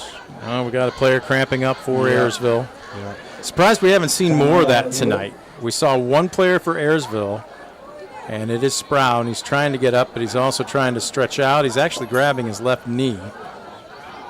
I can tell you this much. I couldn't stand just sitting there and acting like I accidentally, got... I won't use the phrase because I don't think it's appropriate. We used to use a military term. But, man, to me, those things hurt. I was up trying to stretch myself out. I could not stay stationary when I was cramping. Yeah. And I was always calling for maybe a guy to come stabilize me so I could try and stretch out. But I could just not lay there and let that thing tighten up. How would you describe it? Well, in high school, I played both ways and never came off the field. And I remember all night long, my mom and dad would have to stay up and just rub me out because I would be it's extremely painful. Sure. You scream because it doesn't go away. Nope. It hurts. And it hurts even when it does go away, it hurts. People just don't quite understand that. But you just got to take care of your body and prepare for these types of situations. Yeah, they're all young. They got oil in their joints. I guarantee you I will need to stretch and get the icy hot going, and all we did was stand for 4 quarters. That's going to do it. Final score here this evening. Patrick Henry makes a statement. Patriots 48, Pilots 2. Ayersville falls to 0-2 on the young season. And Patrick Henry, 2 weeks, 2 dominating victories, are undefeated at 2-0. We will take a quick timeout. We will be back with your post-game show brought to you by Brunswick Eye and Contact Lens Center. Brunswick Eye and Contact Lens Center, keeping your eyes healthy for a long life of clear vision. Brunswick Eye and Contact Lens Center, your family vision source, Stadium Drive in Defiance, and online at visionsource-brunswickeye.com. Again, final score, Patrick Henry 48, Ayersville 2. We'll take a quick timeout. Back with your postgame right after this on DCTV Sports. Brunswick Eye and Contact Lens Center. Personalized service and quality products in a friendly and caring atmosphere. Schedule your appointment today. Brunswick Eye and Contact Lens Center. Stadium Drive in Defiance and online at visionsource-brunswickeye.com.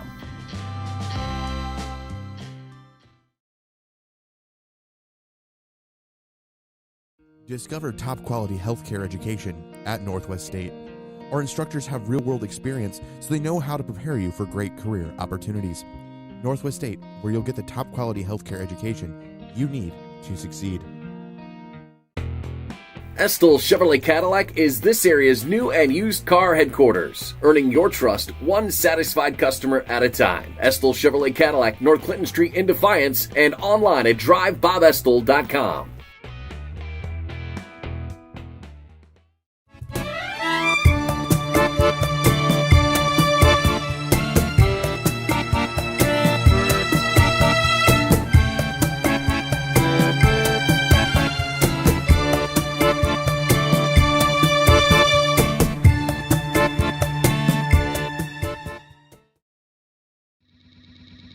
Brunswick Eye and Contact Lens Center. Personalized service and Discover top-quality healthcare education at Northwest State.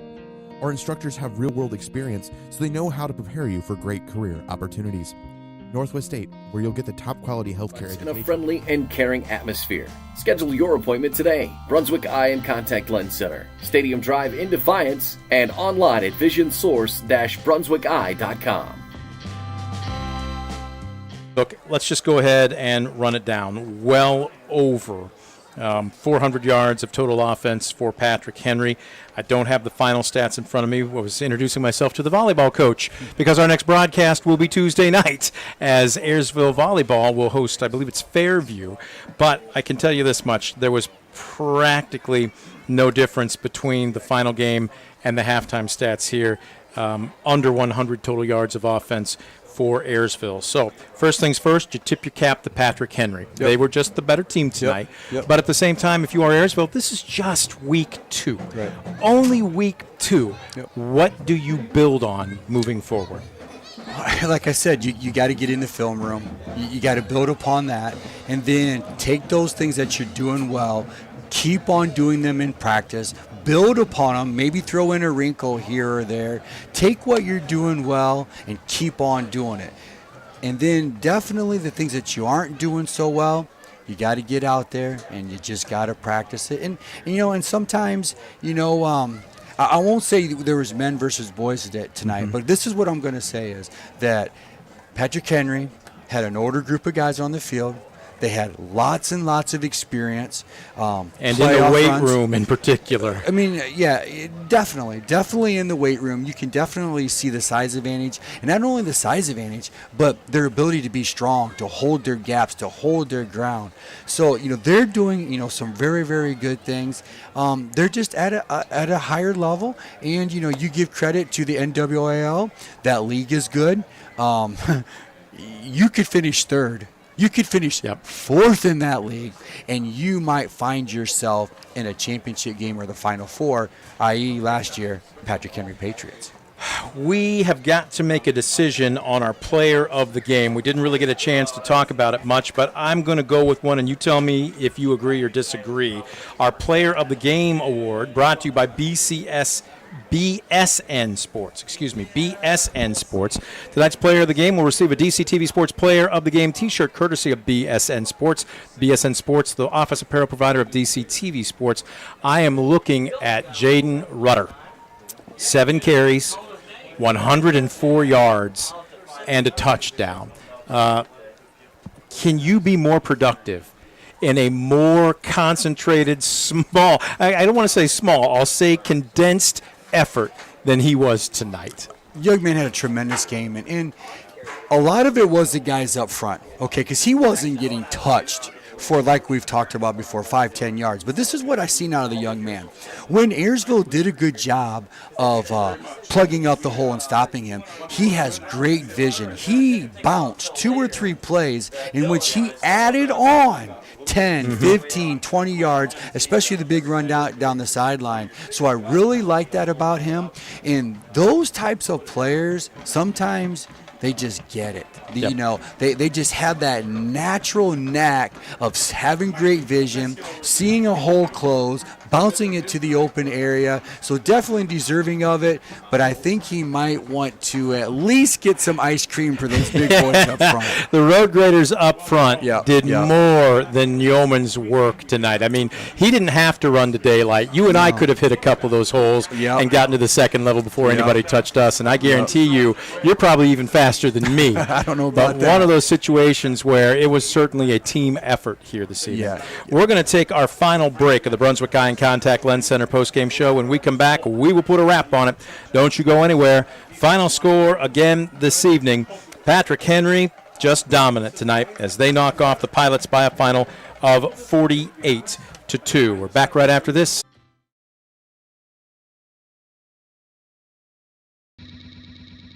Brunswick Eye and Contact Lens Center. Personalized service and quality products in a friendly and caring atmosphere. Schedule your appointment today. Brunswick Eye and Contact Lens Center. Stadium Drive in Defiance and online at visionsource-brunswickeye.com.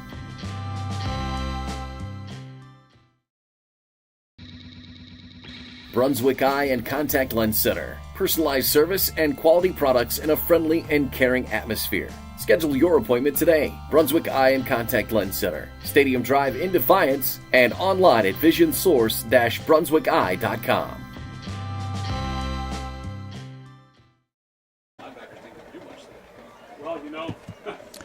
Back at Craig McCord Field, the fans filing out, although we got a few youngsters, maybe even a few future pilots down on the field right now, just having a catch. Doesn't matter what the score is for them this evening. They can't wait to become high school football players. Gotta love it.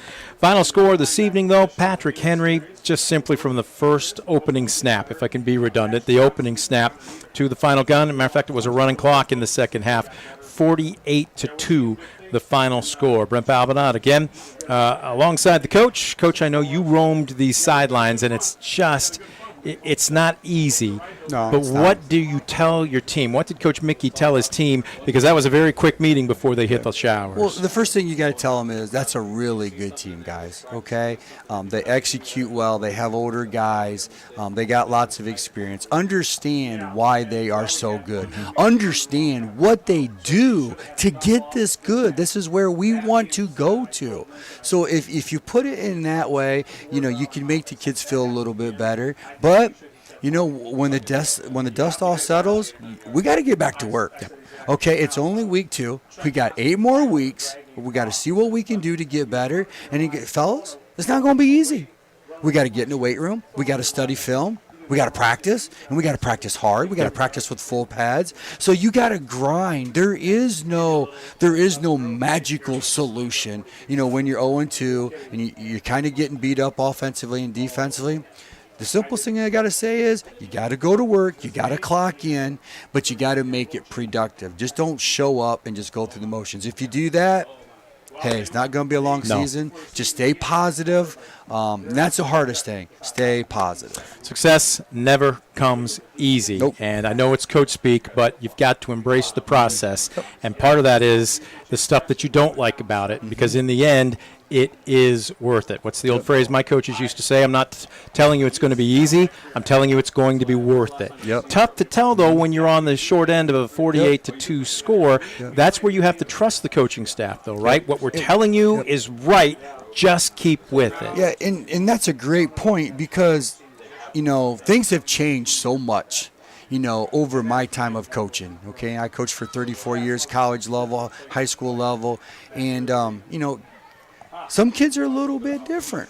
You know, I'm not saying that's a situation here, but sometimes you got to approach it, you know, a little bit different. And they got to believe in the system. And Ayersville's had success the last 2 years. Hey, guys, we're not going to change what we do. We just got to get better at what we do. Yes. We've had success. I've even pulled up film from previous years when things weren't going so good. Hey, guys, look, that's the same play. Hey, guys, that's the same play. This is how you execute it. We just got to do a better job of executing, and we'll be fine. Well, next week, Patrick Henry will get a test. It's Columbus Grove, correct? Yep, Columbus Grove, yep. For Ayersville, I believe, is it at Fairview? They're at Bluffton. At Bluffton, excuse me. Fairview comes later on in the season. I had it here. It's under about a half a cubic ton of paper in a very small space here. My apologies, at Bluffton. That's just week number 3. Week number 2 is in the books, and it was all Patriots tonight as they knock off the Pilots by a score of 48-2. For the coach, Chris Dales, I'm Brent Balbanot for our entire crew, and trust me, it was more than yeoman's work this evening, especially in 95-degree weather. We appreciate our sponsors helping make our broadcast a possibility. Folks, if you enjoy our broadcast, walk through those businesses' doors, patronize those businesses, and let them know how much you appreciate their support of us. And as always, we thank you, the fan, for tuning in. Final score again tonight, Patrick Henry 48, Ayersville 2. You've been watching a presentation of DCTV Sports.